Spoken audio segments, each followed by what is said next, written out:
තෙරුවන් සරණයි හැම දිනාටම අවසරයි පූජනීය ස්වාමීන් වහන්සේලා මෙන්නාන්සලා ඇතුළු කල්යාණ මිත්‍ර හැම දිනාගෙන්ම අදත් අපේ සුපුරුදු ධම් සභාව දහම් හමුව ආරම්භ කරන්නටයි සූදානම.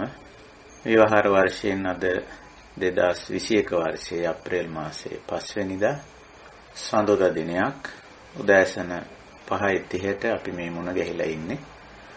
ශ්‍රී ලංකාවේ වෙලාවෙන් සහ ශ්‍රී ලංකාවේ කැලෙන්ඩරයෙන් ලෝකයේ නොයෙක් රටවල නොයෙක් වෙලාවල් වලට අදාළව මේ දහම් හමුව සඳහා අපේ කල්යාණ මිත්‍රවරු අන්තර්ජාලය ඔස්සේ ස්කයිප් මාධ්‍යයෙන් මුණ ගැහිලා ඉන්නවා. මේ වෙලාවේ හැමදෙනාම අපි තාම ගෞරවයෙන් කල්යාණ මිත්‍රත්වයෙන් පිළිගන්නවා. දහම් හමුව ආරම්භ කරමු. අපි මේ උතුම් දහම තථාගත දහම අවබෝධ කරගෙන ලෝක සත්‍යය කෙරෙහි අප්‍රමාණ කරුණාවෙන් දේශනා කොට වදාළ තථාගත බුදු පියාණන් වහන්සේ සම්බුද්ධ ගෞරවයෙන් සීකරගෙන නමස්කාර පාඨය තුන් වාරයක් කියලා සම්බුද්ධ වන්දනාවෙන් අපි දහම් හමුව ආරම්භ කරමු. නමෝ තස්ස භගවතු අරහතෝ සම්මා සම්බුද්දස්ස නමෝ තස්ස භගවතු අරහතෝ සම්මා සම්බුද්දස්ස නමෝ තස්ස භගවතු අරහතෝ සම්මා සම්බුද්දස්ස සාදු සාදු සාදු. තෙරුවන් සරණයි හැම දිනාටම අවසරයි කල්යාණ මිත්‍ර හැම දිනාගෙන්ම අපි දින කීපයක් දහම් හමුවට සම්බන්ධ වුණේ නැහැ. සතියන්තවල අපිට යෙදී තිබෙන යම් යම් කටයුතු නිසාවෙන් ඉතින් ඒ අනුව අපි කොරෝනා වෛරසය පැතිරෙන්න කලින් අපි කරගෙන ආපු වැඩමුළු නතර කරලා තිබ්බා. ඉතින් දැන් අපි ඒව නැවත ආරම්භ කරලා තිබෙනවා. ඉතින් ඒ නිසාවෙන් අපිට සතියන්ත දිනවල සහ ඇතැම් විට සතියේ දිනවලත් අපිට දහම් හමුවට සම්බන්ධ වෙන්න නොහැකි වෙනවා. අපේ භාවනා වැඩමුළු ධර්ම සාකච්ඡා ආදී පැවැත්වෙන නිසා. සාමාන්‍යයෙන් මම ස්ථාන 18ක මේ වැඩසටහන් කරගෙන ආවා කොරෝනා වෛරසයට පැතිරෙන්න කලින්. ඉතින් අපි ඒව සියල්ල නතර කළා තිබුණු කාලේ තමයි ඇත්තටම අපි මේ ස්කයිප් මාධ්‍යයෙන් මේ දහම් හමුව ආරම්භ කළේ. දැන් නැවතත් ඒව අපි ක්‍රමයෙන් වැඩමුළු පවත්වාගෙන යනවා. ඒ අනුව අපිට මුණ ගැහෙන්න ලැබෙන දින ගණන සමහර විට ඉදිරියේදී ටිකක් අඩු වෙනවා. මේ විදිහට කොහොම නමුත් අපි බලාපොරොත්තු වෙනවා මේ අපි පවත්වාගෙන යනු ලබන දහම් හමුව පවත්වාගෙන යන්න.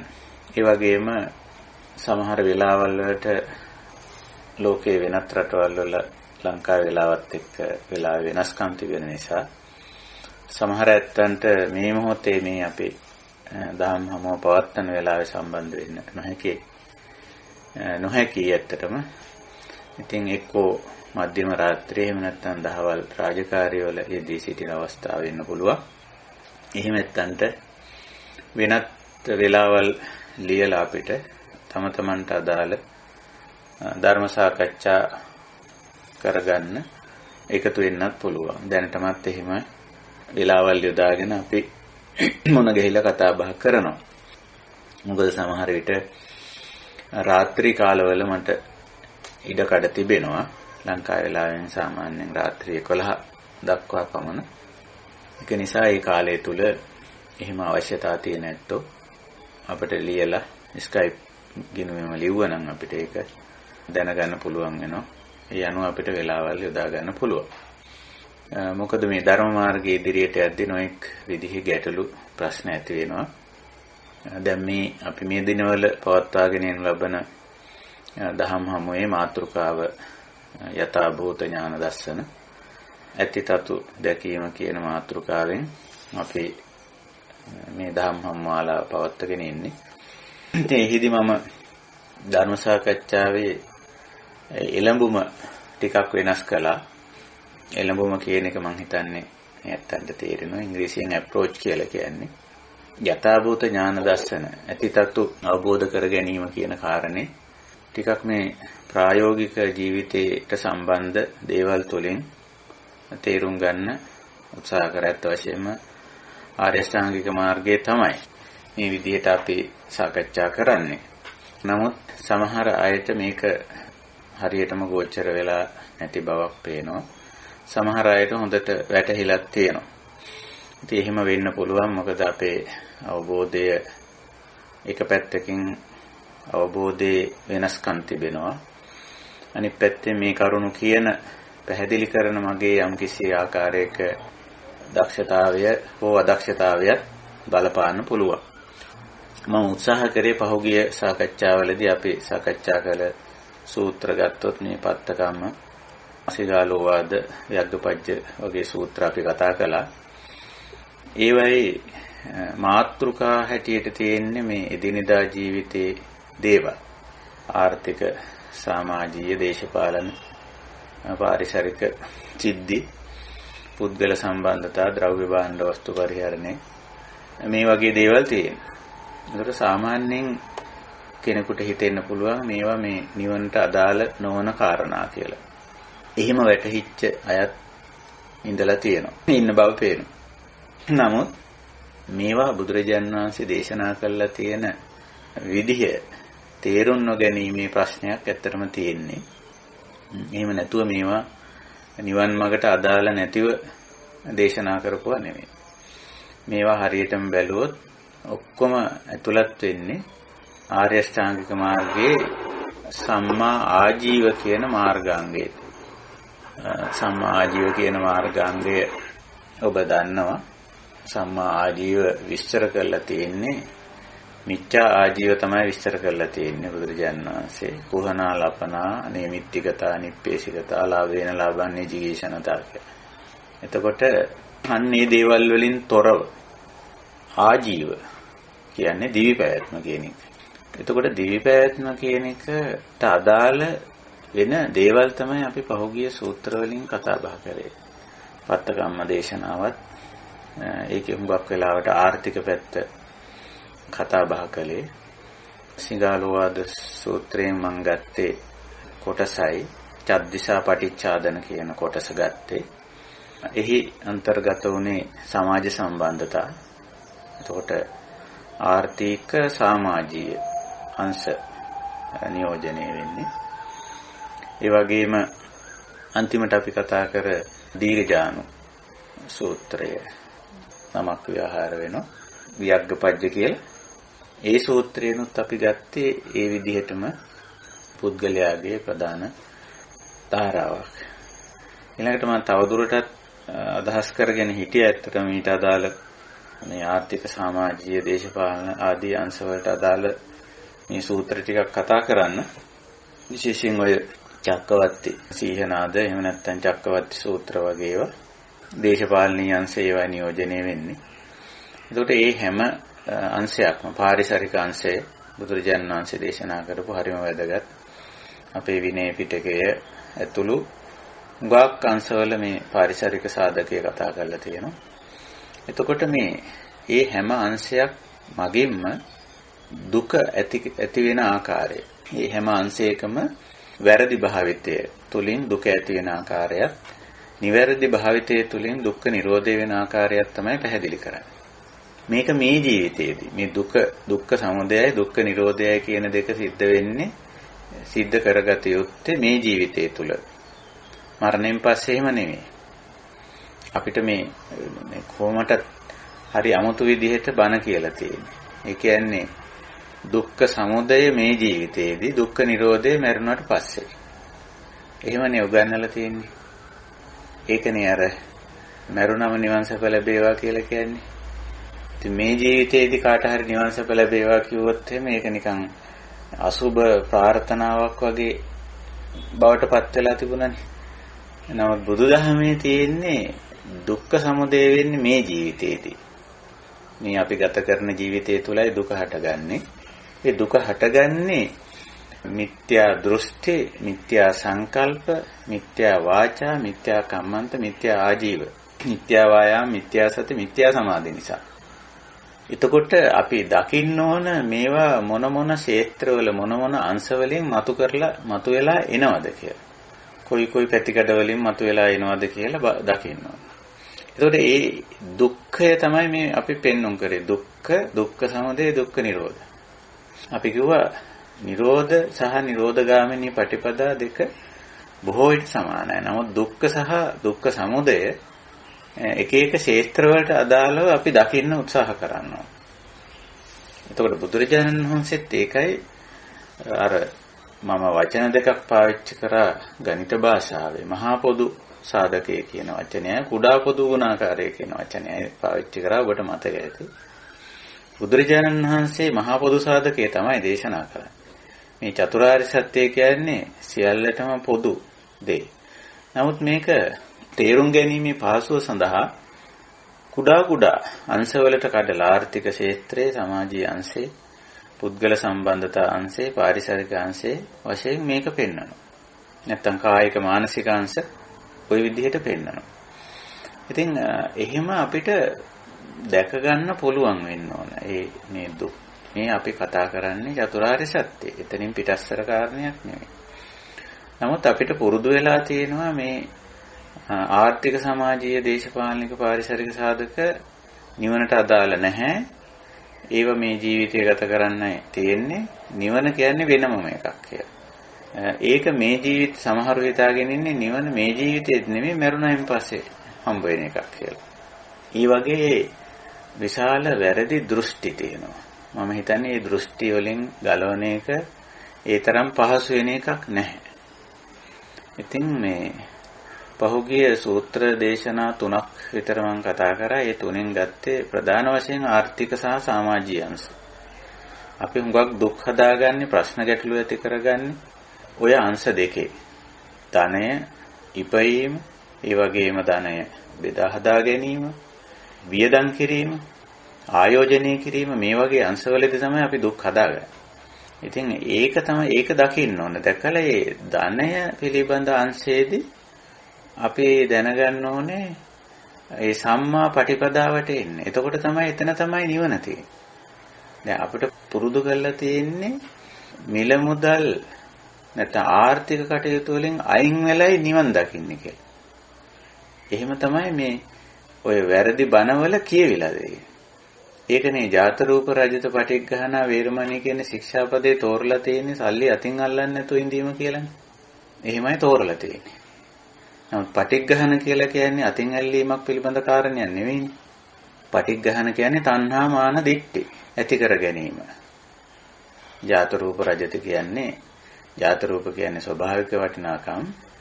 රජත කියන්නේ ආරෝපිත වටිනාකම්. ඒතකොට වටිනාකම් කියන්නේ ලෝකයට අයිති දෙයක්. සම්මුතික වටිනාකම් තියෙන ස්වභාවික වටිනාකම් තියෙන. ඒක ලෝක ධර්මතාවයක්. මේවා පරිහරණය කරද්දී මේවට තණ්හා මාන දිට්ඨිය ඇති කරගත්තොත් නේ ප්‍රශ්නේ තියෙන්නේ. එතකොට ස්වභාවික වටිනාකම් වලවත් ආරෝපිත වටිනාකම් වලවත් කිසිම ගැටලුවක් නැහැ. ඒවයින් දුක් වෙන්නේ නැහැ. ඒවා දුක් නෙමෙයි. ඒවා යම්කිසි ධර්මතා. එතන තියෙන්නේ නාමයි රූපයි. දැන් ස්වභාවික වස්තු වලට ප්‍රායෝගික වටිනාකමක් තියෙන. ඒ වටිනාකම වුණත් අපි තමයි අපේ තේරුම් ගැනීම උඩ ඒකට වටිනාකමක් වෙනවා. භාවිතයේ උඩ වටිනාකමක් වෙනවා. ආරෝපිත වස්තු කියලා කියන්නේ ඔය නෝට්ටු කාසි වගේ දේවල් රූප ධර්ම, භෞතික දේවල්. අපි තමයි අපේ සංඥා විඥාන දෙකෙන් තමයි ඒවට වටිනාකම් ආරෝපණය කරලා තියෙන්නේ. එතකොට ඒවට යම්කිසි විවහාර වටිනාකමක්, తాවකාලික සම්මුතික වටිනාකමක් ඒවට ලැබෙනවා. එතකොට මේ වටිනාකම් වලට දැන් වටිනාකම් භාවිත නොකර ඉඳීම නෙවෙයිනේ. ඒවා භාවිත කරන්නයි තියෙන්නේ. ඒවා භාවිත කරන්නේ නැතුව ජීවිතේ පවත්වාගෙන යන්න බෑ. භාවිත කරද්දී පටිග්ගහනා වේරමණී. පටිග්ගහනේ නොකර භාවිතා කිරීම ගන්නන්න. ඉතින් ඒ විදිහටනේ මේවා දේශනාවේ තියෙන්නේ. අපි කියලා දීලා තියෙන්නේ සල්ලි අතින් අල්ලන්නේ නැතුව ඉඳීම කියලා. දැන් අතින් ඇල්ලීම කිසිම ප්‍රශ්නයක් වෙන්නේ නැහැ. අතින් ඇල්ලුවට කිසිම දෙයක්. අතින් ඇල්ලුවම හානි වෙන්නේ සාමාන්‍යයෙන් ගින්දර විදුලිය වගේ වෙනවා. අතින් ඇල්ලුවොත් හානියක් වෙනවා. මුදල් නෝට්ටියක් හෝ කාසියක් අතින් ඇල්ලුවට කිසිම හානියක් වෙන්නේ නැහැ. හානිය වෙන්නේ හිතින් ඇල්ලුවා. හිතින් අල්ලන එකට තමයි තණ්හා මාන දිට්ඨි කියන්නේ. ඒකට බුදුරජාණන් වහන්සේ අපිට කියන්නේ අතින් අල්ලන්නේ නැතුව ඉන්න එකක් ගැන නෙවෙයි හිතින් අල්ලන්නේ නැතුව ඉන්න එක ගැන. එතකොට අන්න ඒක අපි තේරුම් ගන්නවා. ඉතින් දහම වරද්දගත්තම දහමෙන් ලැබෙන ඵලය ලැබෙන්නේ හැමෝම අතින් අල්ලන්නේ නැතුව ඉන්න හිතින් හොඳට අල්ලගෙන ඉන්න. මේ කෙලෙසීම තියෙන්නේ අතේ නෙවෙයිනේ. කෙලෙසීම තියෙන්නේ හිතේ. ඒ කෙලෙසීම හරහා තමයි දුක්ඛ දෝමනස් උපායාස ඇති වෙන්නේ. ඉතින් අපේ ඉලක්කය දුක්ඛ දෝමනස් උපායාස වලින් මිදීම නිසා හිතේ කෙලෙසීම තමයි ඉවත් කරගන්නේ. එතකොට මේවා භාවිතෙන් තොර වුණාට හිතේ කෙලෙසේ අයින් වෙන්නේ නැහැ. අපි හිතමු දැන් ආර්ථික වැඩපිළිවෙලෙන් අයින් වෙනවා යම් කෙනෙක්. හම්බ කරන්නෙත් නැහැ, ආයෝජනය කරන්නෙත් නැහැ, ඉතිරි කරන්නෙත් නැහැ, වියදම් කරන්නෙත් නැහැ. ඔය හතරනේ මූලික වශයෙන් ආර්ථික වැඩපිළිවෙල. ඒකෙන් අයින් වුණා කියලා ධනීය වස්තුව පිළිබඳව තියෙන තණ්හාමාන දිට්ඨිය අයින් වෙන්නේ. තණ්හාමාන දිට්ඨිය අයින් වෙන්න නම් මේවයි යථා ස්වභාවයේ තේරුම් අරගෙන. ඒකයි මේ අපි යථා භූතං ඥාන දස්සනං කියන මාතෘකාව තියාගෙන තියෙන්නේ. යථා ස්වභාවයේ තේරුම් අරගෙන ඒවා තණ්හාමාන දිට්ඨි වලින් තොරව හම්බ කරන්න ඕන. තණ්හාමාන දිට්ඨි වලින් තොරව ආයෝජනය කරන්න ඕන. තණ්හාමාන දිට්ඨි වලින් තොරව ඉතිරි කරන්න ඕන. තණ්හාමාන දිට්ඨි වලින් තොරව පරිභෝජනය කරන්න ඕන. ඒකයි බුදුචාන් වහන්සේ දේශනා කරන්නේ. එතන තමයි නිවන තියෙන්නේ. ආර්ථික වැඩපිළිවෙලින් අයින් වෙලා නිවන් දැකීමක් නැහැ. ආර්ථික වැඩපිළිවෙල ඇතුලේ තමයි ඒක සම්මා කිරීමෙන්. ඒක ආර්ය අෂ්ටාංගික මාර්ගයේ ඇතුළට ගැනීමෙන් තමයි නිවන කියන දේ සාක්ෂාත් වෙන්නේ. ඉතින් එහෙමයි මේක. ඊට පස්සේ අපි ඔය නමුත් අපිට ඕවා පුරුදු කරලා තියෙන්නේ එහෙමනේ. අපේ සමාජයේ උරු වෙලක් තියෙන්නේ එහෙම නෙවෙයිනේ. ආර්ථික වැඩපිළිවෙල සම්පූර්ණ මිත්‍යා විදිහට කරනවා. සල්ලි හම්බ කරනවා, මුදල් හම්බ කරනවා ඊටාම නරක විදිහට. කරන තරම් හොරමරකම් වංචා දූෂණ කරලා හම්බ කරලා ඒ ටිකක් තරම් පන්සලට එනවා. පන්සලට ඇවිල්ලා ඔය ඉතින් පන්සලේ තියෙන දේවල් වලට බුද්ධ ශාසනය මොන හරි වැඩ වලට පරිත්‍යාග කරලා එහෙම නැත්නම් සමාජ සේවා කටයුතු කරලා අන්න ඒකින් නිවන් ලබා දෙන්න කියලා නේ ඉල්ලන්නේ. නමුත් බුදුරජාණන් වහන්සේ කියලා තියෙන්නේ එහෙම නෙමෙයි. මුදල් උපයමින්ද ආර්ථික කටයුතු වලදී සම්මා වෙන්න. යහපත් විදිහට උපයන්නේ. වැරදි දේවල් වලට ආයෝජනය කරනවා. වැරදි විදිහට ඉතිරි කරනවා. වැරදි විදිහට පරිභෝජනය කරනවා. අන්නේ ටික සම්මා කරන්න කියලා බුදු පියාණන් වහන්සේ අපිට උගන්වන්නේ. ඉතින් දැන් වෙලා තියෙන හුඟක් අය මේ වැඩේට කැමති නෑ. ඒ කියන්නේ අපිට වැරදි විදිහට හම්බ කරන්න දෙන්න, වැරදි විදිහට ආයෝජනය කරන්න දෙන්න. ඉතින් වැරදි විදිහට ඉතිරි කරන්න දෙන්න, වැරදි විදිහට පරිභෝජනය කරන්න දෙන්න. ඒ අපි වැරදි විදිහට හම්බ කරපු අයන් කොටසක් අපි බුද්ධ ශාසනයට දෙන්නම්, පන්සල් විහාරස්ථාන හදන්නම්, පිළිම හදන්නම්, චෛත්‍ය හදන්නම්, බෝධි හදන්නම්, රන් වැටවල් ගහන්නම්, 80 මහා ශ්‍රාවක පිළිම හදන්නම්. අන්න ඒ ටිකට අපි නිවන් ලබා දෙන්න කියලා. එහෙනම් නිවන් ලැබේවා කියලා අර වැරදි විදිහට උපයපු ධනෙ ශාසනික වැඩ කියලා යම් වැඩ ටිකක් කරනවා. සම්පූර්ණ වැරදි වැඩ පිළිවෙලක් යන්නේ. සම්පූර්ණ වැරදි වැඩ පිළිවෙලක්. ඉතින් අරකට තමයි මන අපේ රුචිය කැමැත්ත. ඒකයි වෙලා තියෙන්නේ. ඉතින් ඔය ගැටලුව තියෙනවා. ඕක තෝරලා දුන්නත් සමහර අයට තේරුණත් ඒ අය තමන් එන මිත්‍යා ආජීවය, මිත්‍යා වැඩපිළිවෙල අයින් කරන්න සූදානම් නැහැ. ඉතින් ඒගොල්ලෝ කියනවා නෑ ඕවා මේ ආර්ථික සමාජීය දේශපාලන කාරණා නිවන්ට අදාළ නැහැ. ඒවා මේ අපේ ලෞකික ජීවිතයට අදාළ දේවල්. ඕවා ගැන කතා කරන්න එපා. අපිට මේ වෙනම නිවන ගැන කතා කරන්න වෙන මොනවා හරි කියලා. ඒකයි වෙලා තියෙන්නේ. සමහර ඇත්තන්ට මේවා පිළිබඳව මේ ගැටලු ඇති වෙලා තියෙන ওই කාරණේ නිසා. ඒකයි ඕක මම තෝරලා දෙන්න තමයි උත්සාහ කරේ. මම තව ওই කාරණේට අදාළව සූත්‍ර ගණනාවක් පෙළගස්සලා තියෙනවා. ඔතන මම ආර්ථික සමාජීය අංශ විතරයි කතා කරේ. නමුත් දේශපාලන, පාරිසරික වගේ තවත් ක්ෂේත්‍ර, කායික මානසික අංශ ඌට අදාළව හුඟක් සූත්‍ර දේශනා තියෙනවා. ඒව දිගටම කතා බහ කරන්න මගේ අදහසක් තිබුණා. නමුත් මේ සමහර ඇත්තන්ගේ ඉල්ලීම නිසා මම කල්පනා කරා ඒ සූත්‍ර සාකච්ඡා කිරීම වෙනුවට ඊට වඩා වෙනස් සූත්‍ර ටිකක් කතා බහ කරන්න. හැබැයි මේ මාතෘකාවම තමයි යථාභූත ඥාන දර්ශන. ඔය තියෙන ගැටලුව මම අවධාරණය කරන්න කල්පනා කරාද. ඊළඟට මම සමාජීය අංශය ගැන බුද්ධ දේශනාවක් ගත්තා. සිගාලෝවාද සූත්‍රයේ චද්දිසා පටිච්චාදන. පටිච්චාදන කියන වචනේ පවා මම පැහැදිලි කරා. මොකද ඕවා පොත්වල තියෙන්නේ සදිසා නමස්කාරය කියලා. මේ සදිසා නමස්කාරය කලේ අර සිංගාලක මිත්‍යා දෘෂ්ටිකයා ඒක කලේ. අපේ සදිසා නමස්කාරයක් නැහැ. අපේ තියෙන්නේ චද්දිසා පටිච්චාදන. දිසා 6 නැත්තම් සමාජ කණ්ඩායම් 6 සමාජ සම්බන්ධතා පද්ධති 6 සම්මා කිරීම.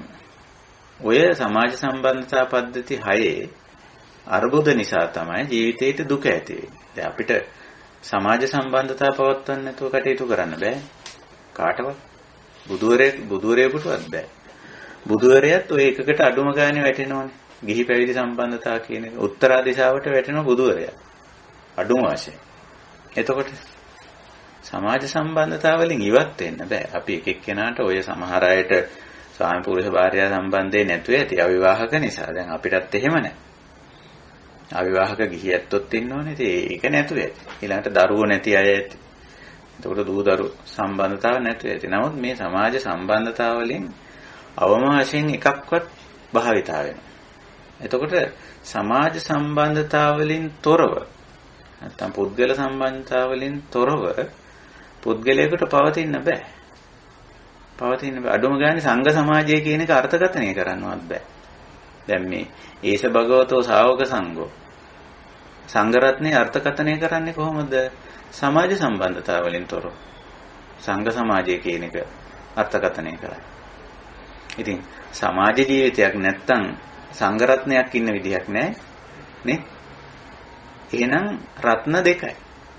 තුන්වෙනි රත්නයක් පනවන්න බෑ. පෙන්වන්න බෑ. ඇයි? සමාජ සම්බන්ධතා නැහැ. තුන්වෙනි රත්නය තුල තියෙන්නේ භික්ෂු භික්ෂුණී උපාසක උපාසිකා. සමාජයක් තියෙන්නේ. සමාජගත ජීවිතයක් තියෙන්නේ. අපිට පුළුවන් ද උපාසක උපාසිකාවන්ගෙන් තොරව පවතින්න මේ භික්ෂු භික්ෂුලා වෙන අපිට. අපිනුත් යම් කිසි වැඩක් තියෙනෝනේ උපාසක උපාසිකාවන්ට. අපි එකිනෙකා අතර මේ සම්බන්ධය නැත්තම් මේ ගමන යන්න බෑ. එතකොට මේ සමාජ සම්බන්ධතා නැතුව කොහොමද ජීවිතේ පවත්වාගෙන යන්නේ? නිවන් දකින්නේ, ශාසනය පවත්වාගෙන යන්නේ කොහොමද සමාජ සම්බන්ධතා නැතුව? සමාජ සම්බන්ධතා අවශ්‍යයි. ඒක නිසා බුදුරජාණන් වහන්සේ සමාජ සම්බන්ධතා පද්ධතිවල යුතුයකම් සහ වගකීම් පෙන්වලා දුන්නේ. මොකටද? යුතුයකම් සහ වගකීම් ටික ඉෂ්ට නොවන තැන දුක එනවා, දුක්ඛ සමුදය වෙනවා. යුතුයකම් සහ වගකීම් ටික ඉෂ්ට වෙන තැන දුක්ඛ නිරෝධ වෙනවා. එහෙම කිව්වේ. ඉතින් ඒක නිසා ඒව සමහර ඇත්තන්ට ගෝචර වෙන්නේ නැහැ, තේරෙන්නේ නැහැ. මොකද අර වැරදි දෘෂ්ටිය දිගටම ඇවිල්ලා තියෙනවා. ඔය බණ කියලා තියෙන්නෙත් එහෙමනේ. මම අර එක දේශනාවකදී කිව්වේ ස්වාමි පුරුෂ භාර්යා සම්බන්ධතාවය ඇතුලේ ස්වාමි පුරුෂයාගේ වගකීමක් හැටියට පෙන්වන යුතුයකමක් හැටියට පෙන්වන අලංකාරානුප්පදානේන කියලා. දැන් අලංකාරානුප්පදානේන කියන එක පරිවර්තනය කරලා තියෙන්නේ මේ කනකර ආභරණ අරන් දෙනවා කියලානේ. දැන් ස්වාමි පුරුෂයේ භාර්යාවට කනකර ආභරණ අරන් දෙන්න ඕනේ කියන කාරණේ කියන්න බුදුවරයෙක් පහළ වෙන්න ඕනද? ඒක මේ බුද්ධ දේශනාවක් කියලා නිකමටවත් හිතෙනවද කෙනෙකුට?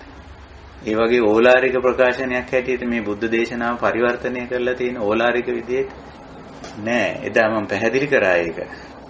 ස්වාමි පුරුෂයා භාර්යාවට අලංකාරයක් වෙන්න ඕන. එයාගේ ජීවිතේ වටිනාකමක් බවට පරිවර්තනය වෙන්න ඕන කියන්නේ. එතකොට එතන දුකක් නෑ. තමන්ගේ ජීවිතේ ස්වාමි පුරුෂයා හෝ භාර්යාව නොවටිනාකමක් බවට ජීවිතේට කැතක් කැළලක් බරක් කරදරයක් බවට පත් නොවේ ඉන්න කියන එකයි මේ කියන්නේ. කනකරාභරණ නිවන් දැකීමට සම්බන්ධ මේ නිවන් දැකීමට අදාළ දේශනා මේ කතා කරා. මේ දේශනා එහෙම ඒවා. නමුත් මේවා පරිවර්තනය කරලා තියෙන්නේ වැරදි විදිහට. ඒව තමයි ඔළුවේ තියෙන්නේ. ඉතින් ඒක නිසා ලේසි වෙන්නේ නැහැ මේ එළඹුම මේ අප්‍රෝච් එක වෙනස් කරගන්න. ඉතින් හැබැයි හුඟ දෙනෙකුට මේ කාරණේ වැටහිලා තිබුණා, තේරිලා තිබුණා. නමුත් ඇතැම් අයට මේ කාරණේ තේරිලා තිබුණේ නැහැ. ඒගොල්ලෝ නිවන සොයන්නේ එක්ක දෙව් මිනිස් සැප කියලා නිවන් සැප, එහෙම නැත්නම් මරුණයින් පස්සේ නිවන් කොහොම හොයන්නේ? නෑ. බුදුරජාණන් වහන්සේගේ දේශනාවෙම නෑ. දිත්තේව ධම්මේ සයං අභිඤ්ඤා සච්චිකත්තා උපසම්පජ්ජ විහෙරති. නිවන් දකින විදිය ඔහොමයි කියන්නේ. දිත්තේව ධම්මේ කියන්නේ මේ ජීවිතේදී.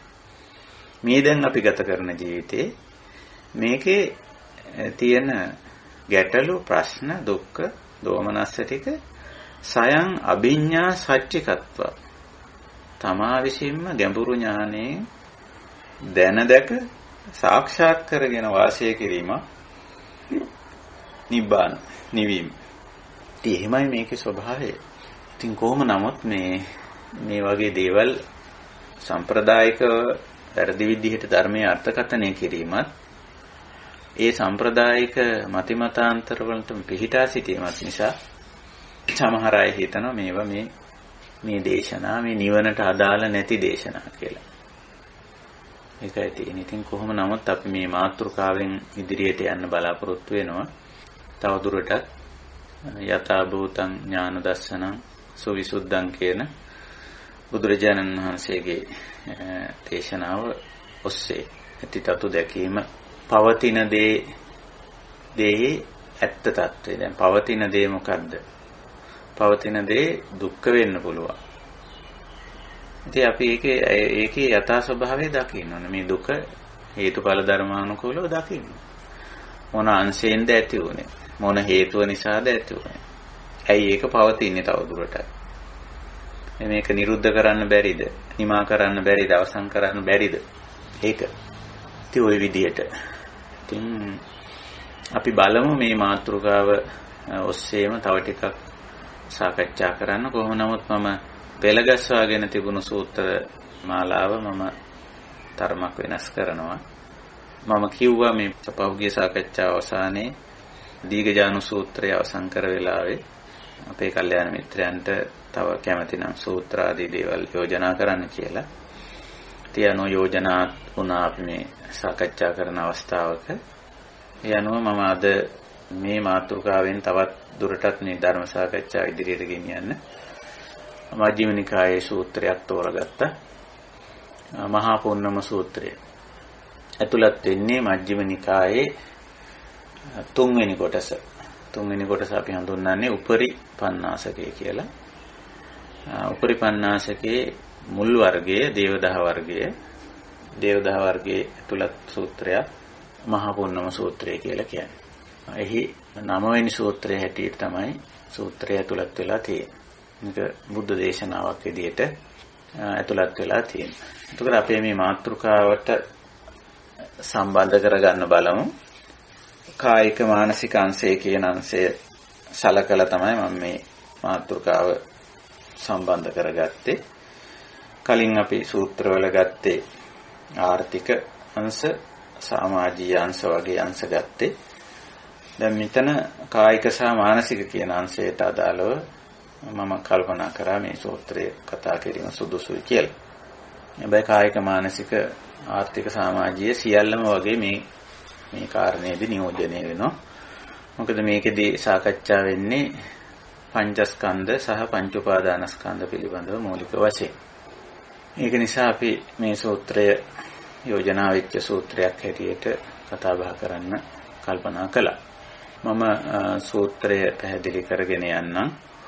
මම හිතන්නේ මේ වෙලාවේ සූත්‍රය කියවීමටත් වැඩිය මගේ සාකච්ඡාවට සවන් දීමයි සුදුසු.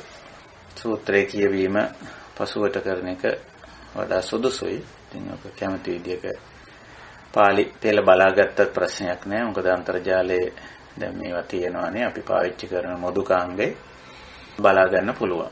මේවයි පරිවර්තන ගැන අපි කිසිසේත්ම සතුටු වෙන්නේ නැහැ. සම්ප්‍රදායික පරිවර්තන අටුවා පදනම් කරගෙන පරිවර්තන කරලා තියෙන්නේ. නිසා ඒවයි හුඟක් වෙලාවට ධර්මාර්ථය වැහිලා ගිහිල්ලා තියෙන්නේ. ඒක නිසා අපි පාලි භාෂාව ඔස්සේ මේක පැහැදිලි කරගෙන යන්නේ. සූත්‍ර නිදානය මුලින්ම තියෙනවා. මේ නිදානය කියන එක දන්නවනේ. පසුබිම් කතාව. පළවෙනි ධර්ම සංගායනාවේදී මහරහතන් වහන්සේලා මේ බුද්ධ දේශනා සංග්‍රහ කරද්දී එකතු කරද්දී එක් රැස් කරද්දී සූත්‍ර ක්‍රමයේ පාවිච්චි කළා. ඉතින් ඒ සූත්‍ර ක්‍රමයට අනුව නිදාන උද්දේශ විභංග ඕවාද කියන මූලික ආකෘතියක් සූත්‍රයක තියෙනවා. ඒ අනුව මුලටම තියෙන නිදානය. කොහේදී කවුරුන් විසින් කාට කුමක් නිසා දේශනා කර ධර්ම කොටාසියක්ද කියලා ඒ සූත්‍ර නිදානය ඇතුළත් වෙලා තියෙන. ඒක පසුබිම් කතාව කියලා අපිට කියන්න පුළුවන්. ඉතින් මහා කාශ්‍යප හාමුදුරුවෝ සංගායනාවේ මූලිකත්වයේ ධර්මයේ පිළිබඳ කරුණු විමසුවේ ආනන්ද හාමුදුරුවන්ගේ. එතකොට ආනන්ද හාමුදුරුවන්ගෙන් අහන මේ මහා පුන්නම දේශනාව කොහේදී කවුරුන් විසින් කාට කුමක් නිසා දේශනා කරාද කියලා. ඊට ගැළපෙන උන්වහන්සේ දන්න අහලා තියෙන විදිහෙන් උන්වහන්සේ ඒක කියනවා. ඒවම් මේ සුතං කියලා පටන් ගන්න එකයි. මේ මා විසින් ඒවම් මෙසේ සුතං අසන ලදී. මම මෙහෙමයි අහලා තියෙන්නේ කියලා එක්තරා වාර්තා කිරීමක ස්වරූපයෙන් මේක ඉදිරිපත් කරනවා. ඒකන් සමයන් භගවා සාවත්‍යයන් විහෙරති.